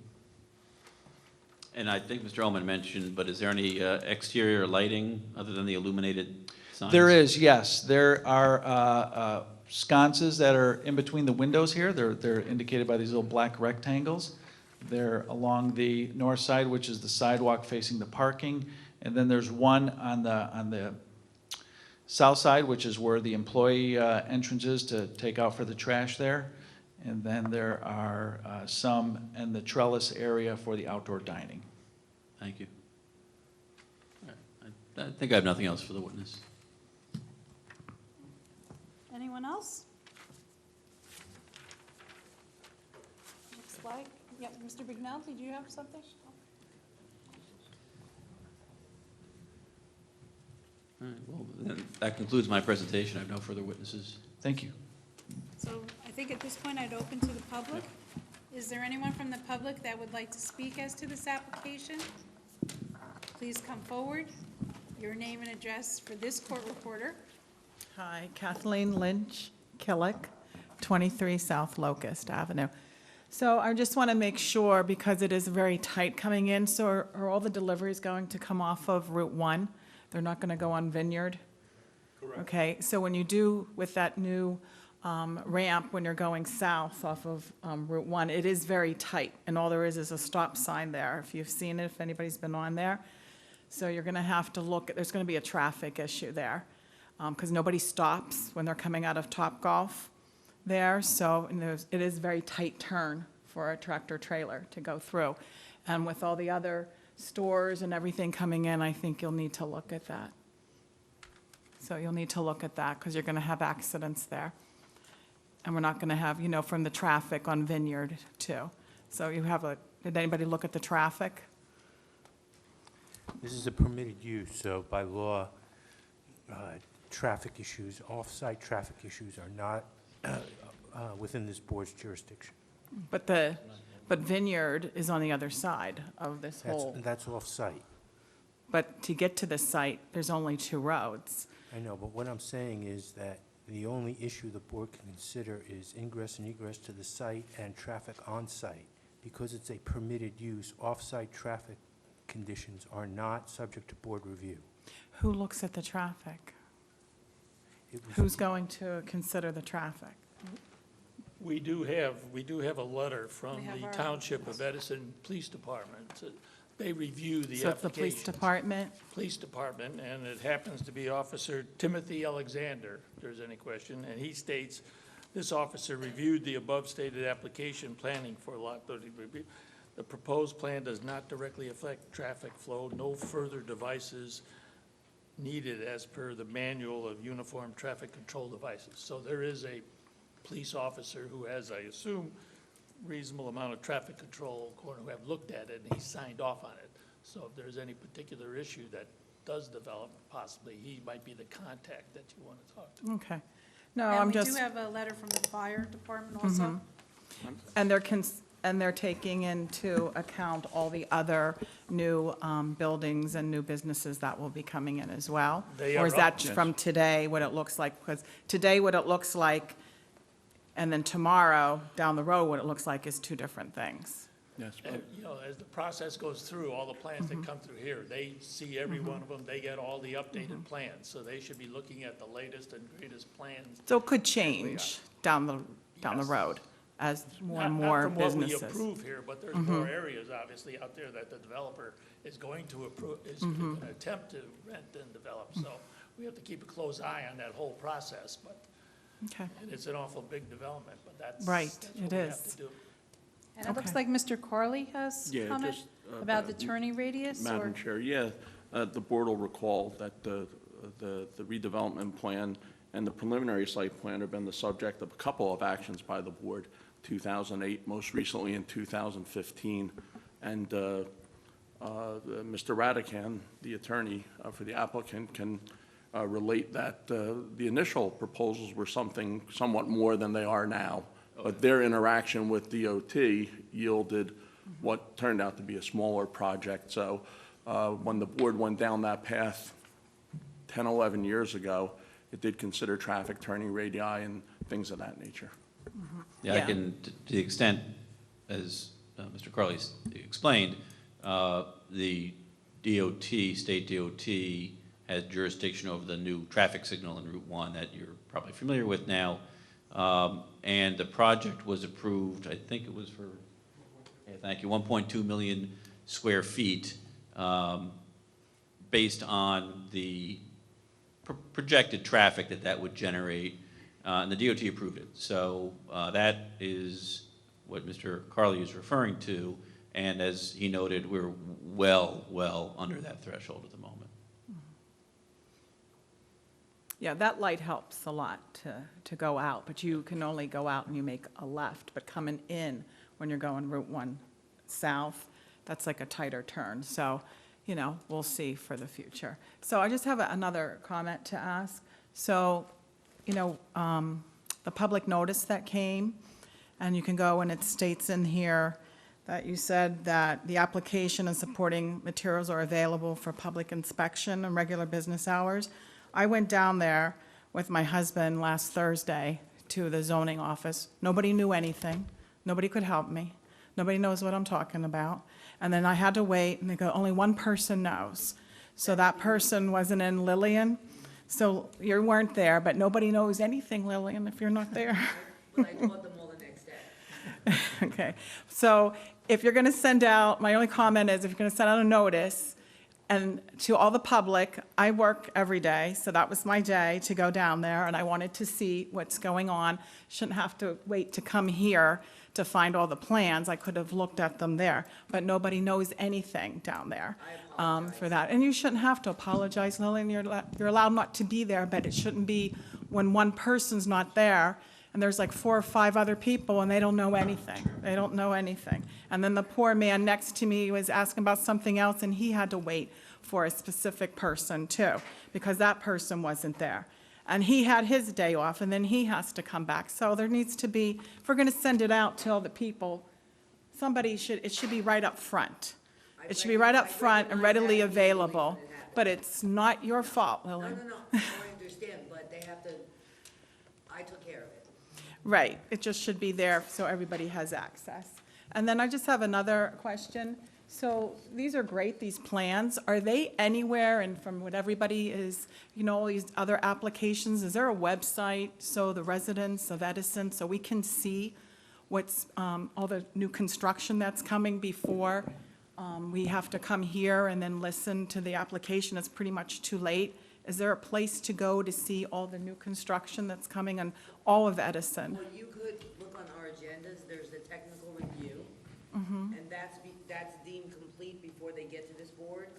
So if you want to start from the beginning, it's Right. technical review, and then it goes on to the board.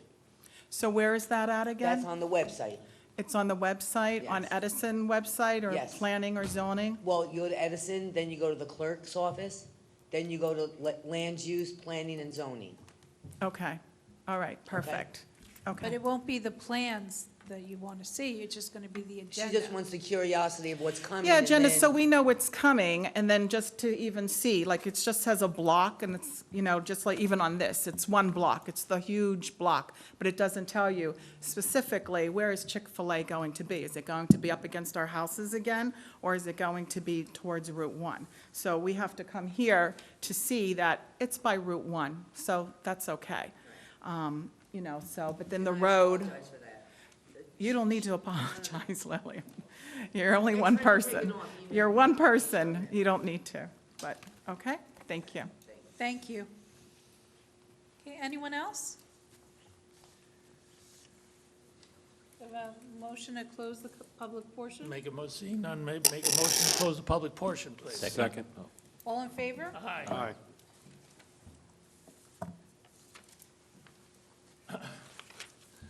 Madam Chair, I'd like to make a motion to grant preliminary and final approval for this application, including the requested variance, the planning variance, and I'm afraid Mr. Bignell or our council will have to put in the specific clauses or. Yeah, it's common to every application we've heard at the site, at Okay. least recently. That's it. So we approve that planning variance with the following conditions. First and foremost, the adherence and acceptance of all recommendations and comments made by our consultants, as outlined in the Mr. Bignell's recent memo of October 3rd, Mr. Carley's memo of October 1st, and also the latest issue from the Township Fire Department, October 15th, letter that was just handed out. And the police officer's letter. There, I don't believe there's anything in there. It's the first one, isn't it? issue. No? Yeah, we just have these three that they need to comply. And finally, adding the proviso that no changes can be made to these conditions of approval without returning to this board to seek our approval of such changes. Okay, do I have a second? Yes. Okay, we saw JP? Okay. Okay, Ms. Ruggieri? Yes, to approve? Mr. Pippola? Yes. Mr. Correct? Yes. Councilmember Sandowski? Yes on the motion. Mr. Soltes? Mr. Singh? Yes. Mr. Daniel? Mr. Zing? Yes. This application is approved. Thank you very much. Thank you.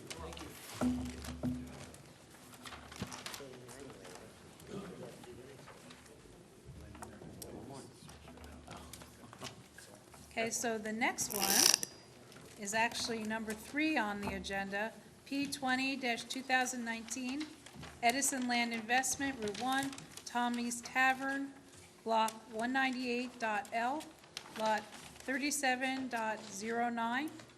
And do you need to take a break? Okay. Okay, the court reporter's good to go. All right, thank you.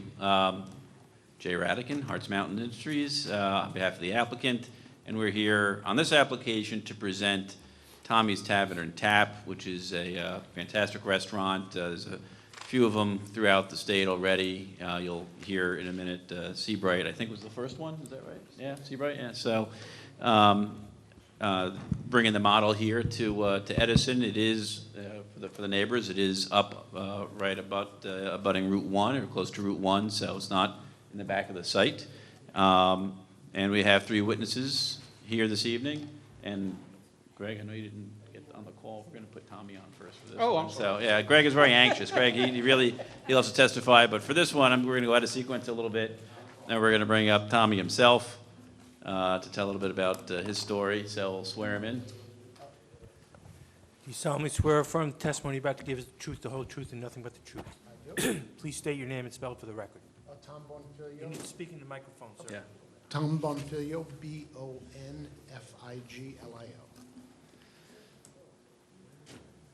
All right. Ready? Okay, thank you. So why don't you tell us a little bit about yourself and your restaurants and your business model? It's called Tommy's Tavern and Tap. We're a polished, casual family restaurant. I started the first one in 2015. He's having trouble hearing. I started the first one in 2015. It's been very well received in Seabright. And since that first one, we've moved to Freehold and we've moved to Staten Island, and again, very well received. The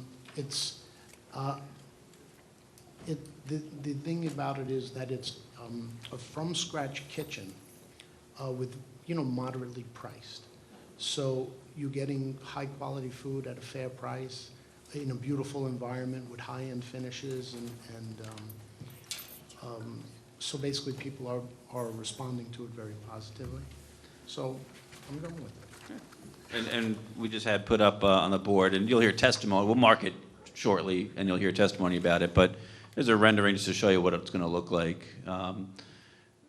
What are just some basics? What are your hours of operation going to be here? Our kitchen is open from 11 to 10 at night.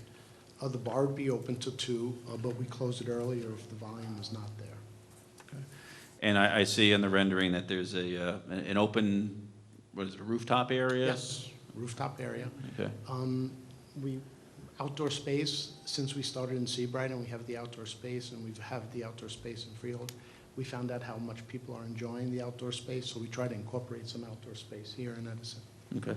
And the architect will describe how that's going to be designed to avoid any noise impacts and so forth, but it opens up towards Route 1, the Route 1 area. So I think that's it. I mean, I just wanted to make sure that the board understood a little bit about your restaurant and what we expect here. Any questions from the board?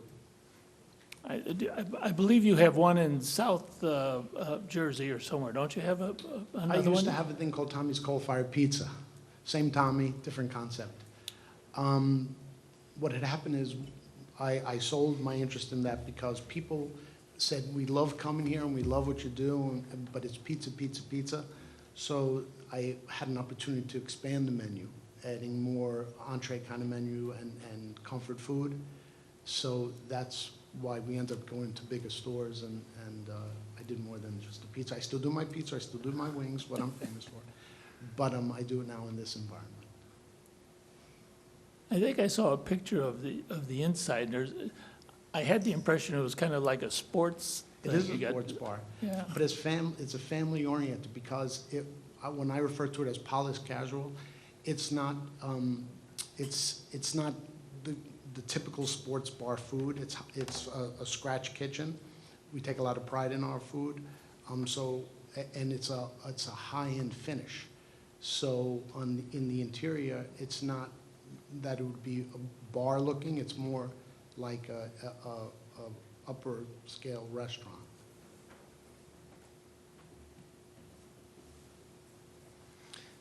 One question I should ask you about deliveries. When do you expect them? How often during the week? It would be on volume, but all deliveries would happen before we're open. It would happen between the hours of 8 to 10 in the morning, and we expect probably, it's based on volume. Thank you. That's all I have for the witness. Okay, Great. Well, I'll stick around and see if they have a question. okay. I don't think any. Okay. Okay, your next witness? Yeah, thank you. Thank you. Thank you. Now, Mr. Oman.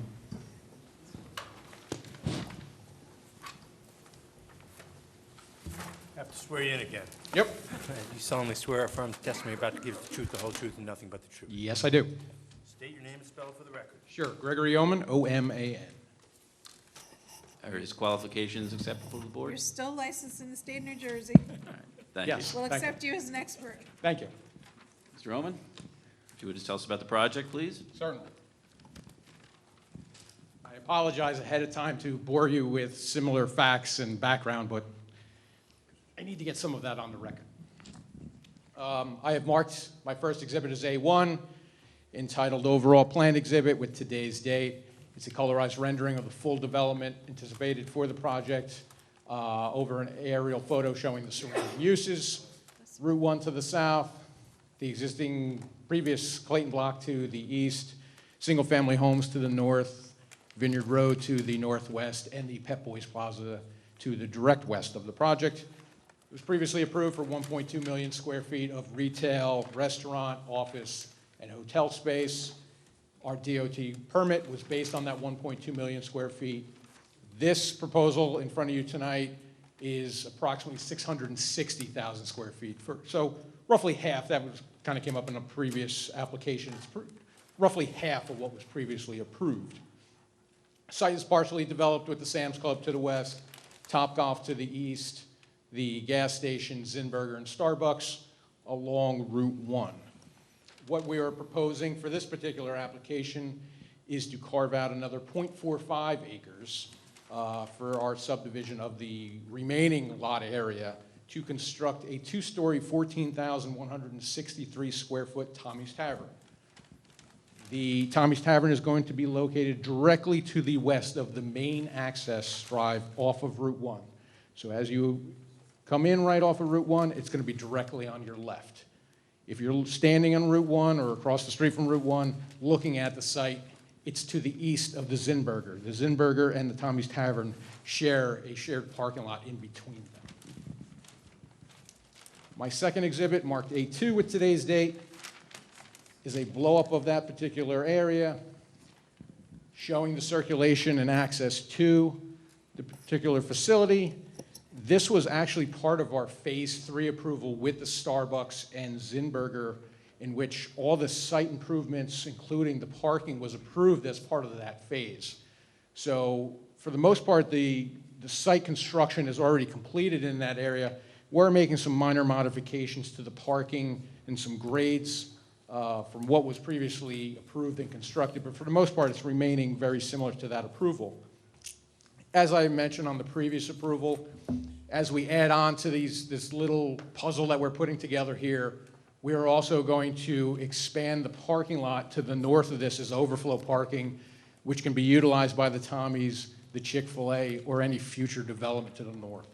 So in total, we're proposing an additional 230 parking stalls to the north, 9 feet in width by 18 feet in depth. We have the 3 ADA parking stalls directly adjacent to the front entrance of the Tommy's. The front entrance actually is on the western facade or facing the Zinberger. Dumpster is located at the northeast corner of the facility, right behind the loading zone area. Again, picked up by a private hauler. That hauler determines, based on the tenant's needs, how often it needs to collect during the week. Regarding stormwater management, very similar to the previous application, we were approved for an 80% impervious coverage. We are approximately just under 69% now. So the stormwater collection system, including the inlets, the underground piping, the existing retention basin at the southeast corner of the site is adequately sized to reduce the rate of runoff from the site and also provide the necessary water quality based on the amount of impervious for the particular property. Utilities that are necessary to feed this particular facility have already been constructed as part of Phase 1. There are some stubs for this particular building, including sanitary, water, electric, telephone, and gas, all within the general facility, within this main access road, or off of Route 1, whichever location needs to be done and is most convenient for this particular facility. The lighting is going to remain within the Zinberger Tommy's parking lot. We are not proposing any new lighting because that was, again, part of the Phase 3. But we are proposing some additional lighting up for the extra parking stalls that are being constructed to the north. Again, 171 watt fixtures mounted at a height of 25 feet, which meets a 0.7 foot candle minimum, which meets the township requirements with an average of 1.97 within the parking area. A little bit lower than a couple of the other areas, but it is basically an overflow parking area in which the light levels are not necessarily have to be that high as opposed to around the building itself, where we usually like it a little bit higher. In terms of landscaping, we're going to supplement the existing trees, shrubs, and other landscaping that was installed as part of the Zinberger in Phase 3. Continue that planting design from the Chick-fil-A approval that we received tonight down along the northern side of the main access road, and then supplement in the landscaping islands within that parking field. We are proposing a total of 90 trees, 158 shrubs, and 542 ground cover, which is comprised of daylilies, black-eyed Susans and some fountain grass. We are not proposing any new freestanding signs, but are proposing 6 facade signs. On the north, south, and eastern side, they are 88-square-foot signs that read Tommy's Tavern and Tap. And on the western side, or the front facade, there are 3 separate signs. There is a logo of 13.47 square feet over the door. At the very top, there's the word Tommy's. That's approximately 35 square feet. And lastly, there is a notation roof terrace just to the left of the main door, which is just over 17 square feet. Lastly, our outside approvals, basically the same as all other applications that we've been in front of this board, except for one additional one. We already have our freehold soil conservation district because we are disturbing over 5,000 square feet on site. We will require a site plan and subdivision approval from Middlesex County Planning Board. The third one on this particular site is because of the number of seats that this particular facility has, of 340 seats, it generates more than 8,000 gallons per day of sewer flow. Therefore, a DEP treatment works approval will be required for this particular application. And Mr. Oman, as we did with the prior application, I'll ask you to address the planning variance, and if you would just describe how people would access this particular site from Route 1, and if you think that's a safe and efficient means of access, and with the, I guess, focusing on the emergency vehicles. Correct. Emergency vehicles access the main access drive with the ability for fire prevention directly to the east of the building, to the north of the building with the main access, and with access to the western side. Along the south, there's access to Route 1. So in my opinion, it kind of meets all that requirements and allows the emergency access to function as it typically would, regardless of a financial line that really doesn't exist physically out on the site. Yeah, and all those, that means of access that you just described is existing, it's been there, it was approved for other projects? Correct. Okay, thank you. I have nothing else for the witness. Yes, Mr. Bignell?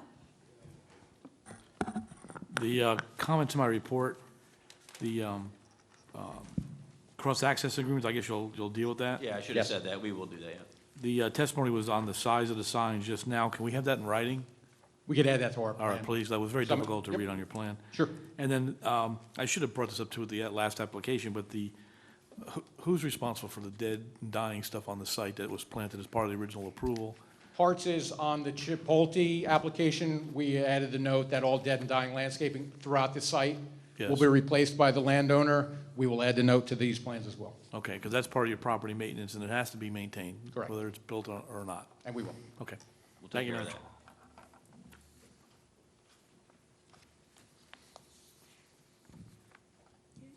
No other comments? Mr. One Pippola? question, the upper level outside eating area on top, where is it positioned on that? Or where is it seen from? or- That might be a better question for the architect. Architect? Sorry. That's all right. Councilman?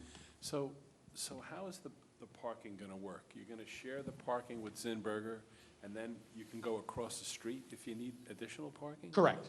So as part of the phase one, where we had the 1.2 million, there was always the need as part of the redevelopment zone to not only have vehicular circulation, but also promote pedestrian access throughout the site. And we had a similar situation on the original approval. The difference was the parking was down along Route 1 with all the restaurants up, and it was basically you parked, there was a means of access for pedestrian access across to the restaurants if needed. It's the same situation here, we just kind of flip-flopping. The building is down here with the parking up there. And what is it, like 25, 30? What do you have inside the? Inside here, we had a total, I know it was over about 188 parking stalls total in here. Again, the overall site was always looked at as a shared parking. Right. I frequent Zinberger a lot because my kids love it. So there are often on a Friday night, a portion of this parking lot is taken up by consumers, and I'm anticipating that this probably will be a heavily used when the Tommy's opens. But the speed limit is what, 35? Oh, I apologize. 25? Within the development, we generally try to keep it under 25 is the max, yes. I mean, just safety for pedestrians that are going to be crossing across the main boulevard there to get to the parking area. You're going to have a crosswalk there? We do have a crosswalk located at that first intersection between the Zinberger and Tommy's, correct? Okay, thank you.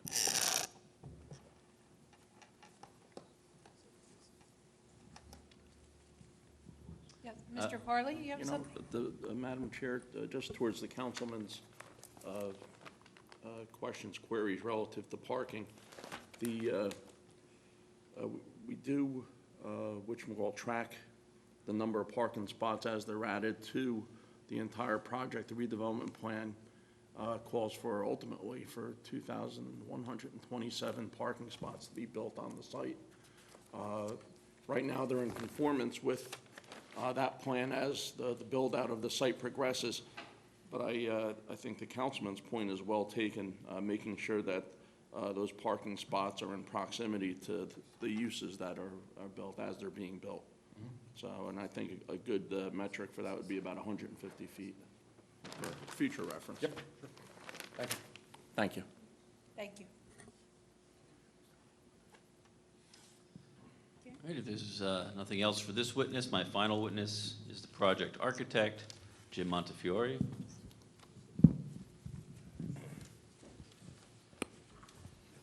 Do you solemnly swear or affirm the testimony you're about to give is the truth, the whole truth, and nothing but the truth? I do. Please state your name and spell it for the record.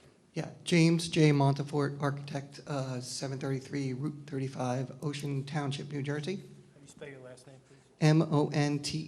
Monteforte. And can you just give us very briefly your educational and professional background?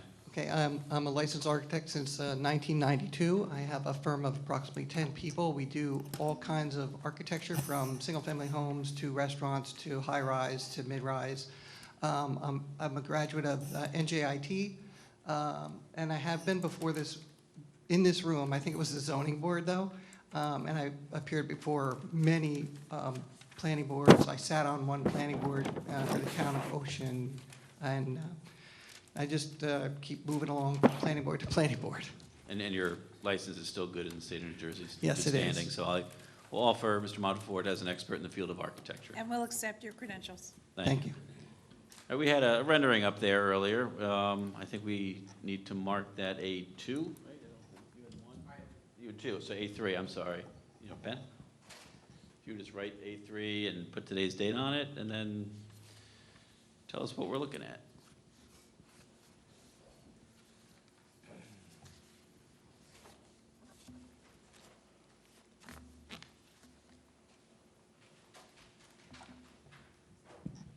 Okay, so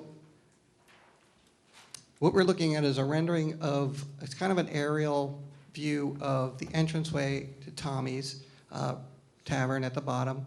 It shows the rooftop terrace and the facade around the perimeter. The restaurant itself is really enclosed 10,000 square feet, not 14. The extra 4 is the rooftop garden, which is a seasonal entity to the restaurant. And as Tommy said, it's been very successful in its other locations to have this outdoor space for people to go enjoy the outside air. And then inside, it has quite a nice warm feeling. There's brick on the walls. There's a multiple variety of foods that you can get there, including sushi, pizza, and all kinds of other Italian dishes. So the first floor of the building dining area is 5,999 square feet, and the rooftop deck is 4,027 square feet. The structure itself is 35 feet high. It's 2 stories, including the rooftop amenity space. The first floor is 8,714 square feet, and the second floor, there's 1,400 square feet of stair tower, elevator shaft, and there's a storage space that runs along the back side of the building. So as you look at this rooftop amenity space, there's this, the tower where the stairs are, and then there's a storage space that goes around. So this creates this wall, and then underneath that is a canopy where there's a bar.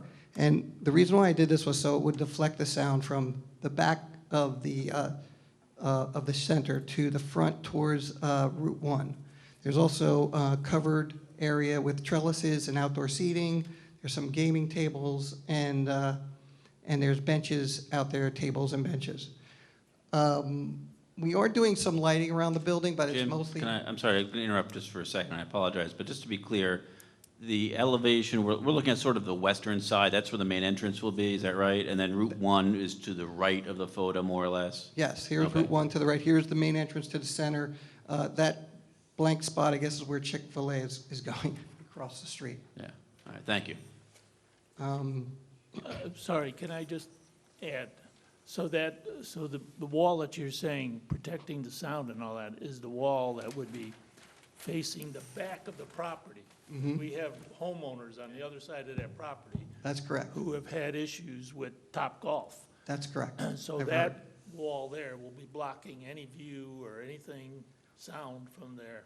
I should have asked, which I did not ask the owner, but that rooftop dining area, that is strictly a dining area. There's no plans to be having bands there or dancing or something like that? Or is there plans to Well, have? I wanted to ask about what kind of gaming? You said something, games, You know, like outdoor games. like, Cornhole, pool table, that kind of thing. Outdoor pool outside? table.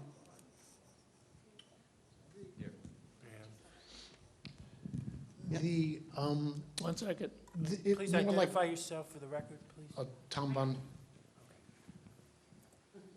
The outdoor space that we're talking about is more like a cornhole kind of thing, or that would be pretty much it. The music, we are planning on having music, but that would be over by 10 p.m. It's a seasonal thing. It would only be a weekend thing. And we don't know what type we're going to have yet, but we would prefer to be able to have it.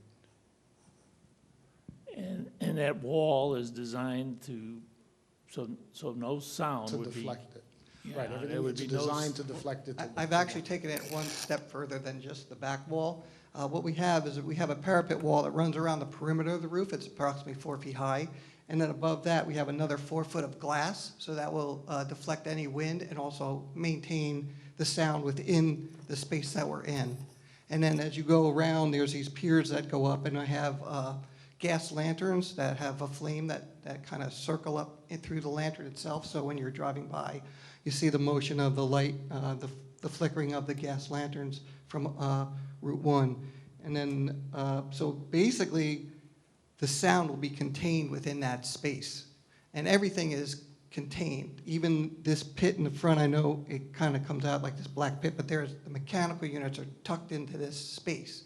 So you don't see any of the mechanical units, and you don't hear them because they're all contained within the structure itself. That wall itself would also contain the lighting in the back there from any. That's true. That's To true. the north. That's true. Madam Chair? yes, Councilman? Mr. Bignell? Mr. Bignell? So, as you know, we've had other issues, okay? We Yeah. got to put the wall up there by Topgolf. I just want to make sure that as far as noise, lighting, that those neighbors are protected in the back, so we're not going back to this. I know what we did with one of them. We made sure we went out there, we did a lighting study and a noise sound study, and then before and after. How do you feel about doing something like that with this? Well, through the chair, to you, Councilman, I have a concern now all of a sudden because this was not discussed at TRC, you know, the outside play area. And quite frankly, I think we need a little more than they're going to turn the music off at 10 o'clock. We've already been through that with the mechanical devices and I don't think there's any problem with the lighting, but it's the noise issue too. You know, who's going to stop these people from screaming when they get drunk at night? Because that's what happens over at Topgolf. They hit the ball and they're all, you know, they're having a good time, and the people down the street are trying to sleep. And I don't know what, do we provide some testimony on decibels, or, you know, lock them into that? I have a concern with that now, so. There are noise ordinances, I think, in town. And I'm going to ask Mr. Ullman to measure the distance Well, from you know- this project site to the rear property line, and remind the board that this is right up on Route 1, so. So is Topgolf. Well, You know, but well, Topgolf- with all due respect, I wasn't done speaking yet. The problem is that with Topgolf, you know, we put all these things in the approval. They're supposed to have a mechanical device, do all this stuff. And I got to go out there at 11 o'clock at night, and you'll know because we were all out there at 11 o'clock at night because the people can't sleep in their houses. So you know, with all this stuff about ordinances and things like that, yeah, they're all in place, but who enforces them at 11 o'clock at night? The police don't want to do it. So if we allow it, then we're back to where we were again. So I have an issue with that. I don't know why the restaurant has to have outdoor, you know, a play area. That's not something that we talked about at TRC. It's the first I'm hearing about it because I have major concerns in my report. So I want to point that out because if we do allow this and the proverbial crap is hitting the fan, I want to make sure that on the record I have concerns with that. Mr. Bignell, and I think there's going to be bands out there too. Yeah, that's not. Bands. Yeah, So- I don't think so the here we board go. should We're right permit back it. to where we were with the previous If you application. want to permit the band inside, you want to create an indoor space there, that's fine. I got no problem with that. But who controls it? You know, I know it's 65 decibel and 50 decibel after 11 o'clock at night. But when they're exceeding that, who's going to go out there with a sound meter? When they call the police don't have any way of stopping them. And in the meantime, the people can't sleep. So I have a real concern with that. This is going to be, and Mr. Oman will tell us in a moment, this is going to be much further from that neighborhood than Topgolf. It's not going to have the sound projecting in the direction of the neighborhood, or certainly lights projecting in the direction of the neighborhood, as does Topgolf. And there's now a sound wall up there, and you can rest assured that we were sensitive to these issues when the project was being undertaken and designed, and that's why, as Mr. Montefort described, the second level, the outdoor space, was designed specifically with the walls facing in that direction to minimize any noise impact. But I'm going to ask Mr. Ullman to tell us if you could measure the distance from this site to the rear property line at the residential neighborhood in the back of the property. So the distance from the northeast corner of the building, not where the outdoor open area is, but from the actual building wall to the residential property line is 1,400 feet, over a quarter of a mile away. Can I ask you, how far is it from the front of the building to Old Post Road across Route 1? From the Which front, is also a residential area, from the right front on of the other side Route building 1. to the other side across Route 1. Yeah. How's we move down? Raised directly across, there's residential area. Certainly. We'll be having the nonsense on the other side. Let me get my scale.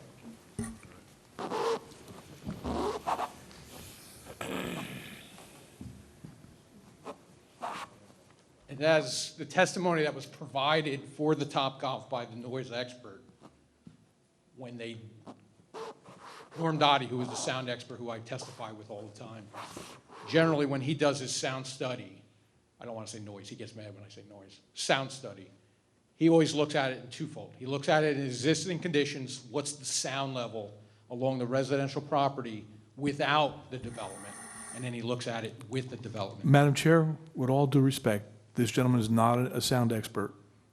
He's a wonderful engineer.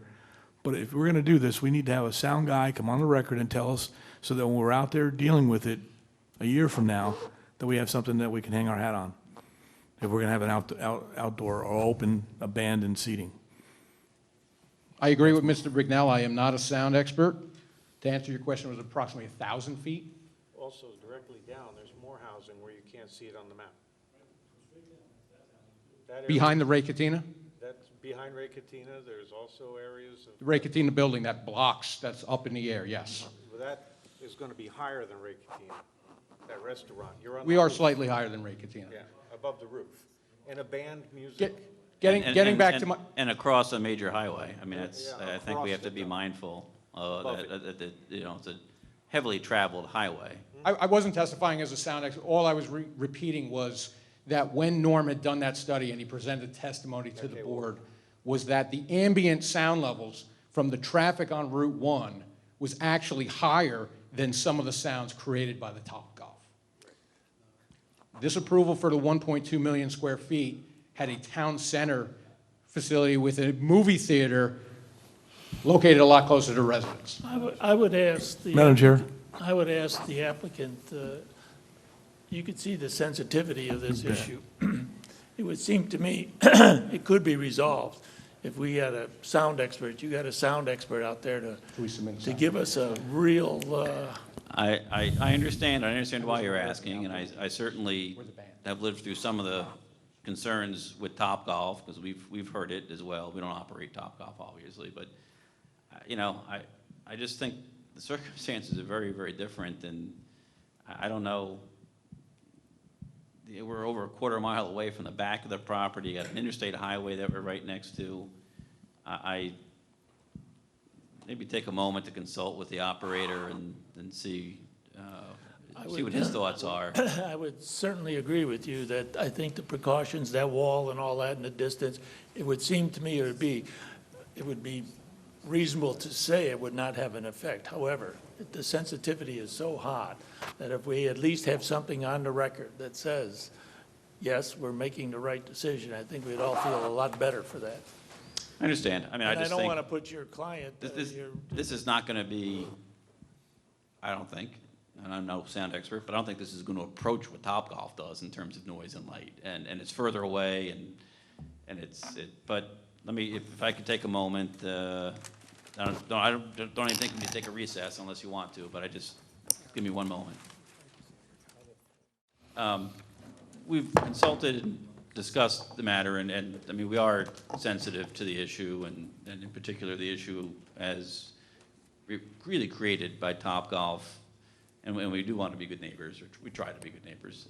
I wonder if the board is inclined to approve this, if maybe we could get an approval with the condition and maybe work something out administratively that we get a sound study and review that with the professionals, the board professionals, and make that a condition of an approval if that's satisfactory to the board, only because we would like to keep this process on schedule if there's a means to do that.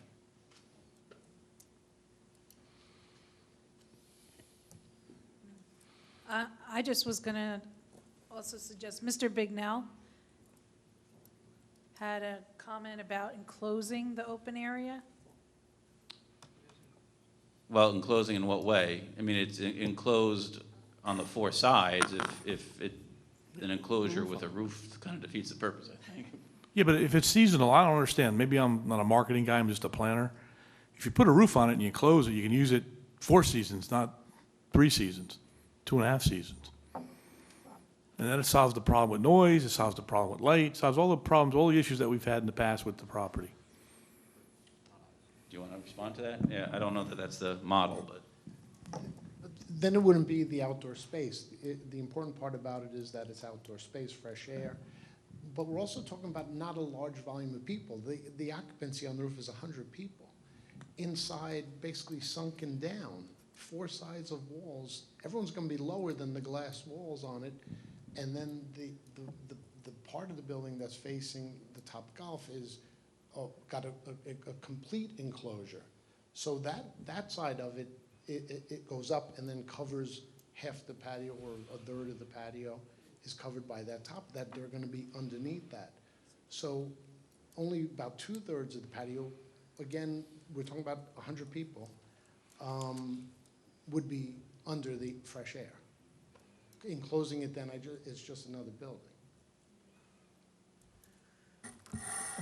Madam Chair, I don't know how to solve the problem this evening, and quite frankly, I do have a concern. It's a beautiful building, don't get me wrong, and I'm sure his operation, everything, works fine with his model. My concern are the residents, and we've had a lot of issues out there, and you know what? I've been in the backyard, and I can hear people talking, let alone, screaming, and then they get a few drinks, and at the Topgolf, they get a few drinks, and they're having a wonderful time, and they're going crazy. So I don't know what kind of sound's going to be generated here, and I don't want the people on the other side of the highway coming at me. And the last time we were criticized because we didn't explore this issue, and this is the first time I'm seeing this. I mean, it on the site plan or the plan, it doesn't look like it's open to the outside. It looks like it's just another part of the floor. So on the architectural plan. So I don't know how to solve the problem this evening. And it wouldn't concern me as much if it were just for dining, because we have other properties along Route 1 that have outdoor seating. It's the music aspect, too, and the games. Well, and then if it's going to be a band.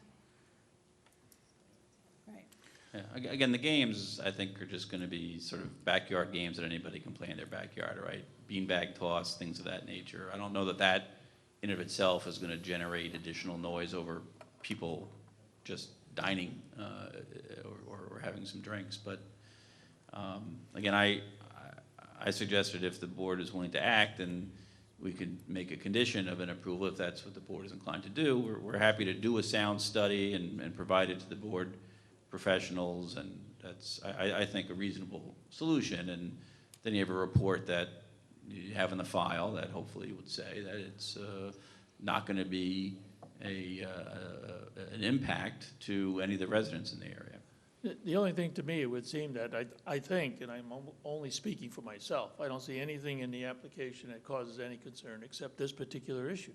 So if we address the issue, I think coming back here, it would not be a full-scale meeting. It could be if you have the appropriate documentation or an appropriate service that analyzes it and puts it out and says we don't have any concerns or relative concerns to it, that it should be a quick process, you know. So whether we give approval now with a condition or we ask you to come back with that, I'd rather ask you to come back with some evidence to prove so we could give it approval.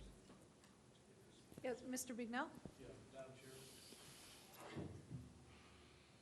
If it's a financial issue, want to just grant a preliminary approval with conditions that they have to meet the board. Well, it's a site plan too, right?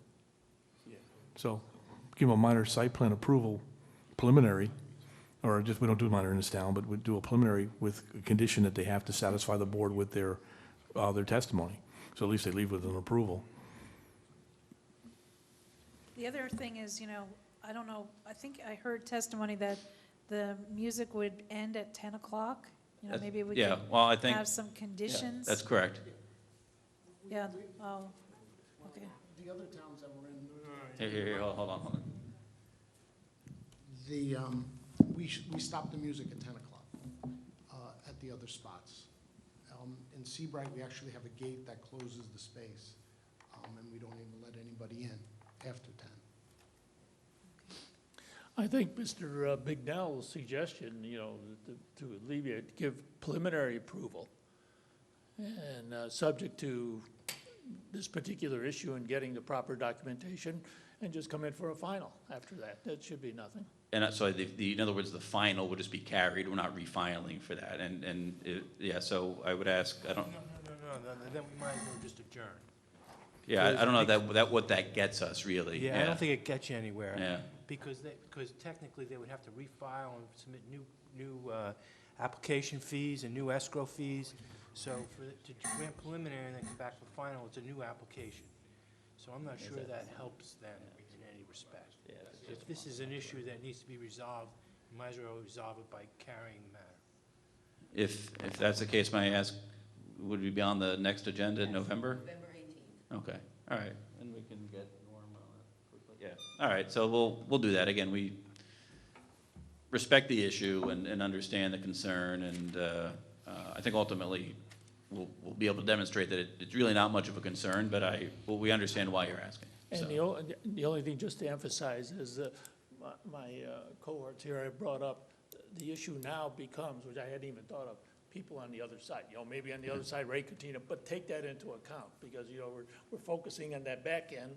I believe that wall will be good enough, hopefully, but they bring up a good point, the people on Route 1 or the adjacent to, you know, that other section, not to forget that part of it. Understood. We'll make sure that's part of the study.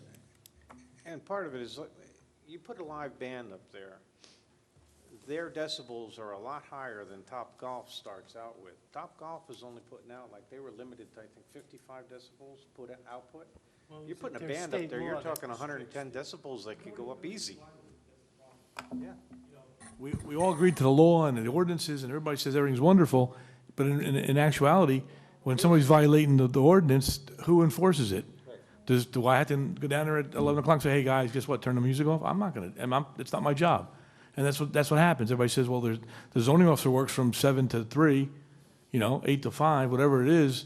What happens at 11 o'clock at night when people are trying to sleep? You call the police, and the police say, well, wait a minute, it's a zoning matter, we can't get involved in it. And we've lived this already. That's why I'm really upset about it. I mean, it's a beautiful, I can't wait to go there. But guess what? It has to be right for the residents, you know? So that's my concern. So I won't be opening to the public at this point. And then at the next meeting on November 18th, the public will have an opportunity to speak then.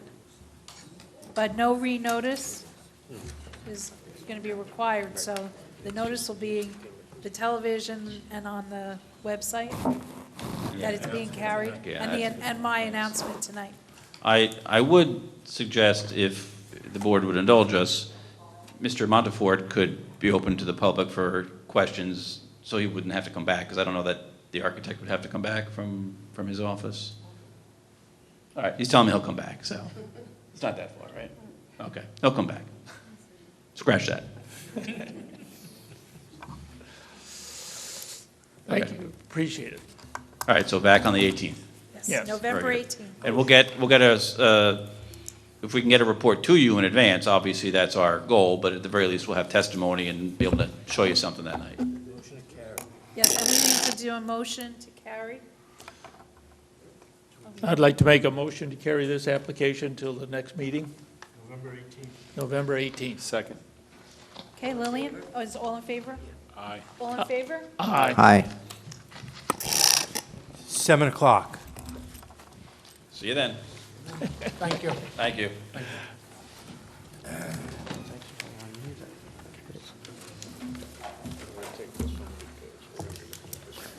Okay, now, we're back on to Mr. Bignell, who's been patiently waiting for his presentation. On page 1, his presentation of Resolution R408-08-2019, and this is in reference to Patrick Street area in need of rehabilitation.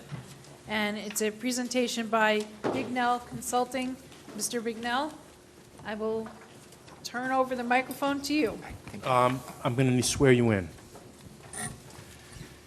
Do you solemnly swear a firm testimony about to give the truth, the whole truth, and nothing but the truth? I do. Thank you, Mr. Bignell. Charlie, before you leave, these are your plans.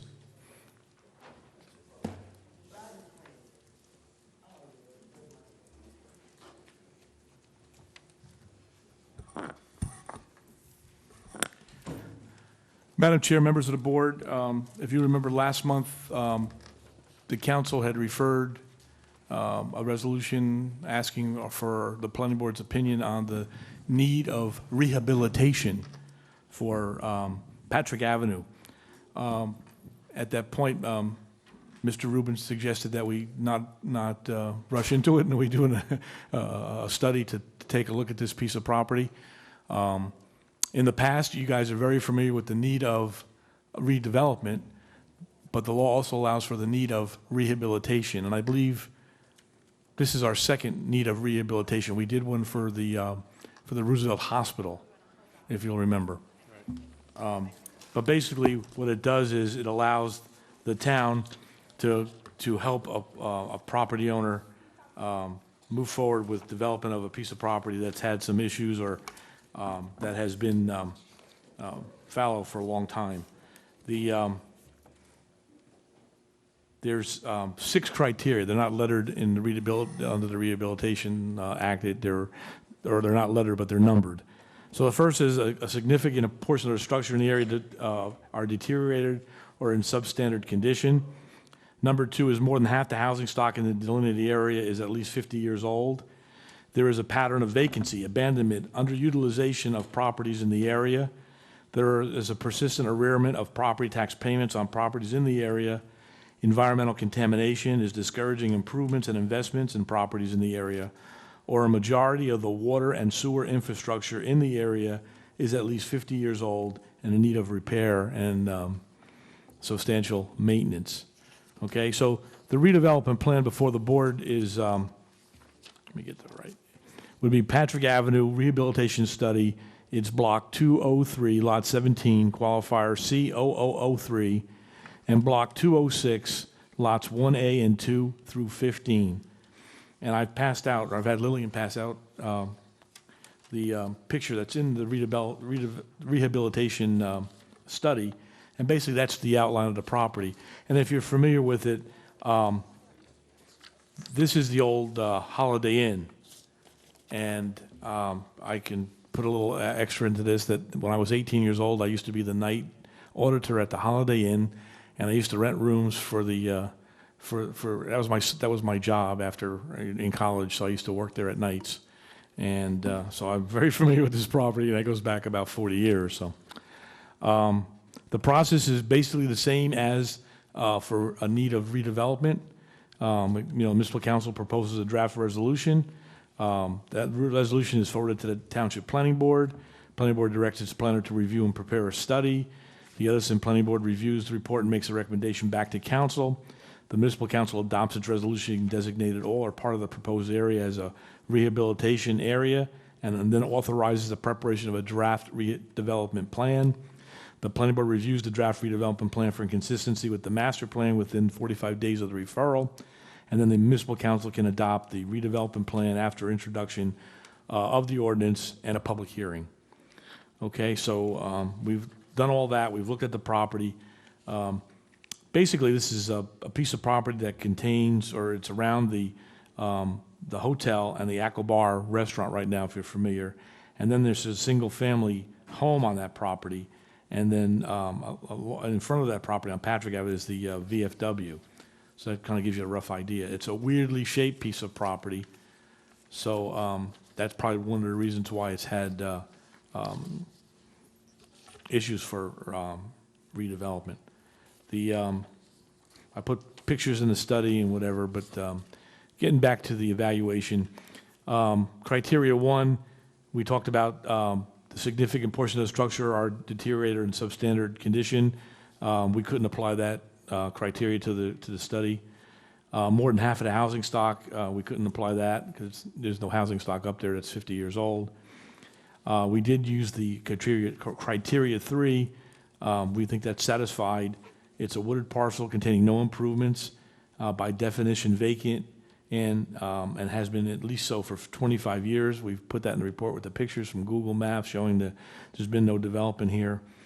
It's in a light industrial zone and has commercial uses. And although the property contains 2 acres, it fronts on a street giving access, and it's close to Route 1. It has Route 287. So the properties remain undeveloped because you can't really put housing there as well. And it's not large enough or shaped enough to put an industrial building because there'd be no way to get the trucks or traffic or the flow on site. So the geometry makes it very, very difficult to develop it for light industrial. And then finally, the lots 13, or 1A through 13 combine a tract of undevelopable lots. They're not accessible from the street, so that makes that kind of difficult. They're only just from Joel Avenue, and that's an unimproved paper street providing no access to the site. So for basically those reasons, that we believe it complies with that criteria. As far as number 4, the property taxes are in arrear. That's not a criteria that we could use.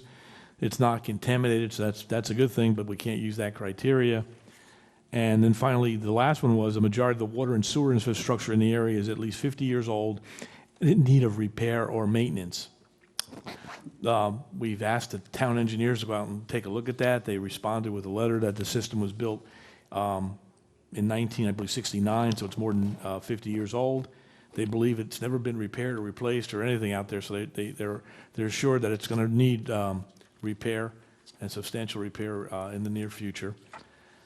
So we could apply that criteria. So there's 2 criteria that we've used. That letter from the engineers is also in the reports. I think it's page 16 and page 17. And then finally, the study was prepared on behalf of Edison Township to determine whether the area located in the township qualifies as an area in need of rehabilitation, and in accordance with NJSA 40:12A-14A, based on the findings above, the study area satisfies rehabilitation criteria 3 and 6. A program of rehabilitation and redevelopment may be expected to develop the underutilized land, prevent further deterioration of the area's infrastructure, and would promote the overall development goals of the Township of Edison. And we recommend that the Planning Board recommend this study area in its entirety as in need of rehabilitation based on those findings. And that's it, Madam Chair. So procedurally, then, tonight, we accept your report? Mr. Rubin? Yes, in fact, at the last meeting, I was asked to prepare a resolution in anticipation that the board would adopt Mr. Bignell's recommendations, which I have done and can distribute it. I just want to supplement what he said with just a couple of points. The area that's marked on the map as C003 is 1/3 of a property that is one lot that is in condominium ownership. So the vacant parcel that's outlined as C003 is one unit of the condominium. The hotel is a second unit of the condominium, and the restaurant is the third unit of the condominium. We were only asked to study C003 and not the other two condominium properties. So what I'm basically saying to you is the land, like any condominium, the land is owned by the Cortlandt Street Condominium Association for all three qualifiers. However, each qualifier itself is owned by a different entity.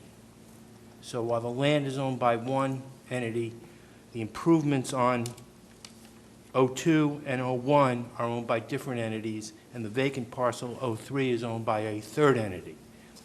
Similarly, lots 1A to 15 are owned by different individuals to some extent. 1A to 12 is owned by some individuals, and then 13, 14, 15, where the houses is owned by a separate individual.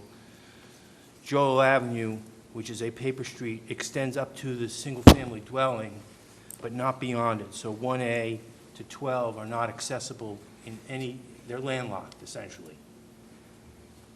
And I think that that's part of why they're deemed to be in need of rehabilitation, because there's really no way to construct anything on them because they are landlocked and not accessible to a public roadway. So what I've done is I prepared a resolution that I did not distribute in advance because I don't know how the board's going to vote. So if the board votes to approve this, I can then distribute this resolution. You can review it, and we can vote to adopt the resolution this evening, and therefore expedite this process to the council, which ultimately has to adopt a resolution designating it as an area in need of rehabilitation based upon the recommendation of this board.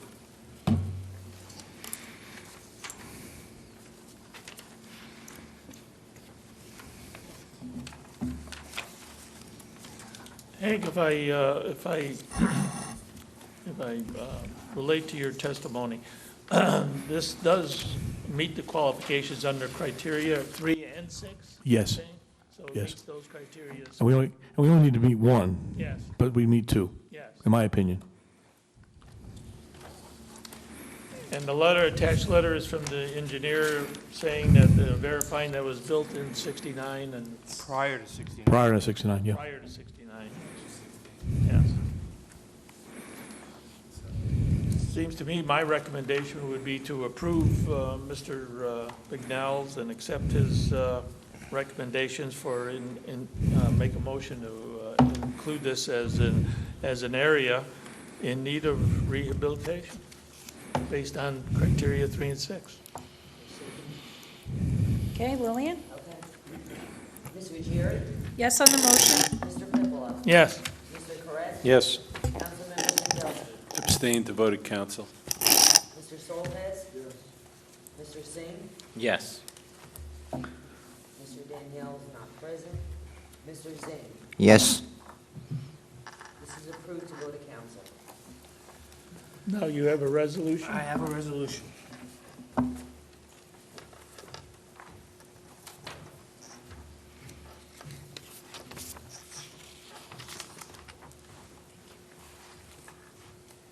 This resolution is not changed in any way by the testimony? Except for the fact that I indicated that Mr. Fletcher would be testifying as well, and he did not. He has on the redevelopment area, so I assumed he would be today, but he's not.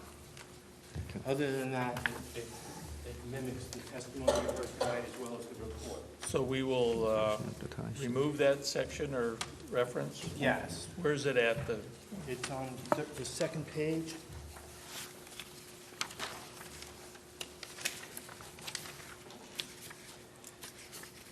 Yes, I see it, thank you. The last whereas clause on the second page. Yes.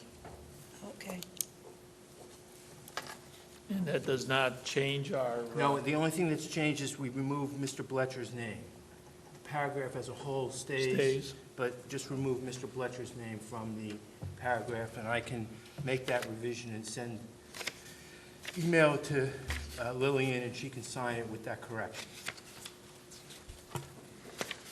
But you should take a few minutes just to read it.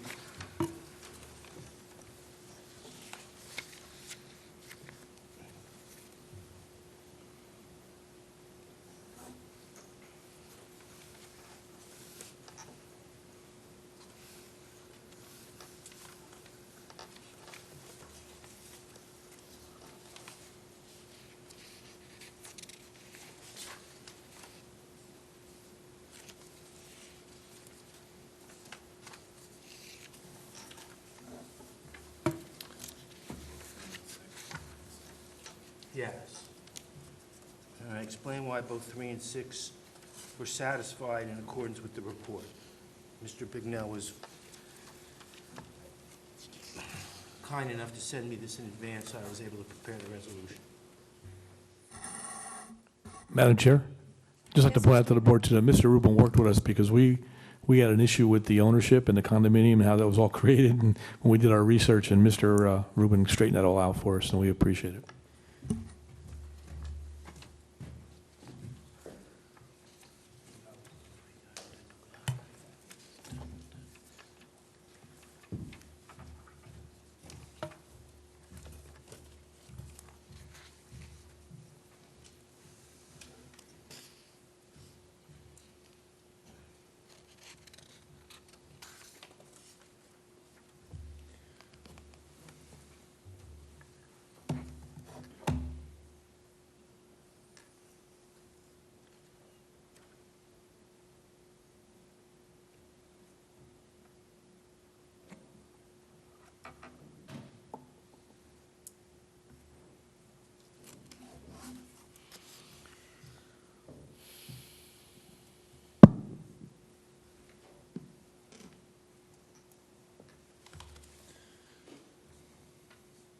Anybody have any comments?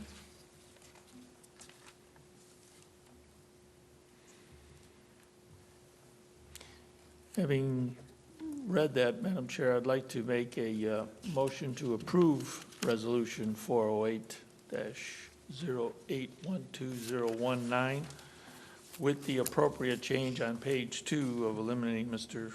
Todd Fletcher's name, and approve Mr. Bignell's study and recommendation back to council that this area does indeed meet the requirement for an area in need of rehabilitation.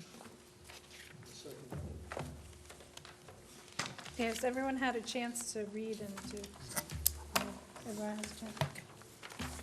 Ready Okay. for the roll? Yes. Okay. Ms. Ruggieri? Yes? Mr. Pippola? Yes. Mr. Correct? Yes. Councilmember Sindelsky? Abstain to vote at council. Mr. Soltesz? Mr. Singh? Yes. Mr. Zine? Yes. Okay, this resolution is approved. Okay, finals, there's none. Miscellaneous. Could we have, let's see, Resolution R 497-09, 2019. Comments and recommendations for Block 690, lots 3 and 5, also known in the area of 55 Parsonage. And is this one we're sending to our Mr. planner Bignell. to Yeah. Mr. Bignell for his recommendations as to? This is a redevelopment study, so this is something that requires substantially more work than the rehabilitation study does, as well as a public hearing with notice to all the affected property owners, which the rehabilitation study did not require. So there has to be public notice of a public hearing, similar to a notice for land use application. Okay. One of the things that I think that needs to be recommended is that obviously there needs to be a map showing what the study area is, because it's unclear what lots 3 and 5 are. I have had conversations with attorneys from McMahon in Scotland about this, and I was led to believe that there would be a map that would include the Menlo Park Mall. So I'm not sure what lots 3 and 5 are, to be honest with you. So I'm curious to see what that is. So we know what portion of the Menlo Park Mall is looking at, to be an area needed redevelopment. And that's what I was told that there was a discussion between the owner of the mall and the municipal attorney's office to the effect that they were not going to Provide. study a portion of the mall. It was either all or nothing. And that's why I'm not sure what lots 3 and 5 are. So Okay. that's, my I understanding. mean, I was told it was the office space and then some adjoining space in the back. Which may end up being that that's the part that is designated, but the whole study area may be larger than that. Right. I mean, I remember when we did the solar panels that went on top of. The parking deck. The parking deck. Yeah. And that was lots 3 and 5, which my recollection was the whole mall. So it may be that we're studying the whole mall, but the focus is really on the empty office building in the rear. But I'm not sure about that, and that's something that Mr. Bignell's going to have to flush out in the course of his study. And we want to make sure that he's studying the appropriate area, too. Well, he's got to study what the resolution tells him to study. Right. He can't pick and choose what areas to study. Right. He's got to study all of 630, 690, lots 3 and 5. Okay. Whatever that may be. And then Okay. make a determination from that whether some or all of it meets the criteria. Okay.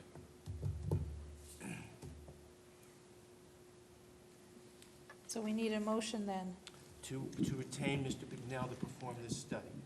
Right, and it's block 690, correct? Yes, block 690. Made lots 3 and 5. Okay. Madam Chair, I'd like to make a motion to approve this for forwarding to Mr. Bignell to do for Resolution R 497-092019, and then ask him to investigate, as it indicated, block 690, lots 3 and 5, to be, if they should be designated as an area of need of redevelopment pursuant to the local redevelopment housing law. And to make sure to include a map of the study area. Yeah, that's required by the local redevelopment housing. Okay. law. Okay, Lynn? Yes, you can. All in favor, it's good. All in favor? Aye.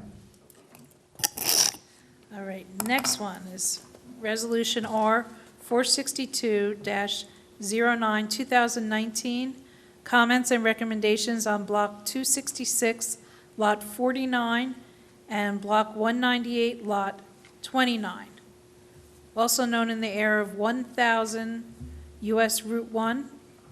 And this is, should the area be designated an area in need of redevelopment. I know nothing about this. I haven't seen the resolution. I have the resolution for block 690, lots 3 and 5, but I have not seen this resolution, so I'm going to defer to Mr. Now on that. Yeah, I believe this is the property for the BJ's wholesaler. It's next to the Ray Cattina piece. Madam Chair, I'd make a motion to redirect this to Mr. Bignell for his pursuit and investigation to determine if this area should be designated as an area of need of redevelopment pursuant to local redevelopment and housing law. Okay, all in favor? Aye. Okay. Thank you, Mr. Bignell. Let's see. Last item, extension of time for the Shea subdivision, P5162, Block 415, Lot 5B1, and then this is also known as 1681 Woodland Avenue. They're requesting an extension of time for 1 year for final subdivision approval. I would ask our attorney, is that, Show your paper. Yeah, I don't have that either. And I don't know what the date of the original resolution was. So, you know, the Permit Extension Act extended everything. I think Middlesex County there was like 3. Extended it, and then there was the Sandy, and I think Middlesex County is one of the Sandy.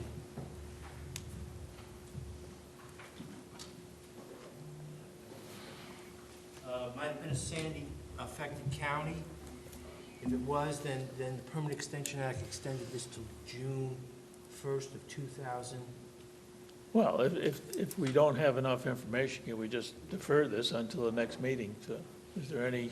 Yeah, I mean, I would like to see the old resolution. I agree. So that would help me. Absolutely. There's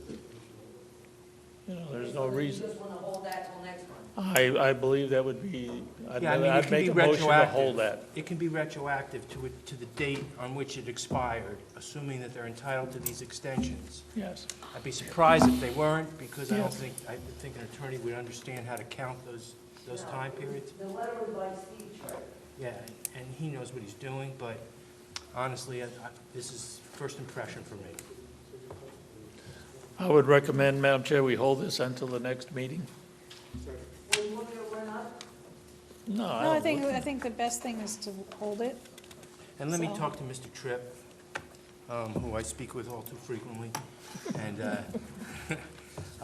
we'll figure this out, and I'll be able to get a resolution ready for next month, assuming that it's kosher. Okay. So we do a Sorry, motion? Jewish holidays just passed.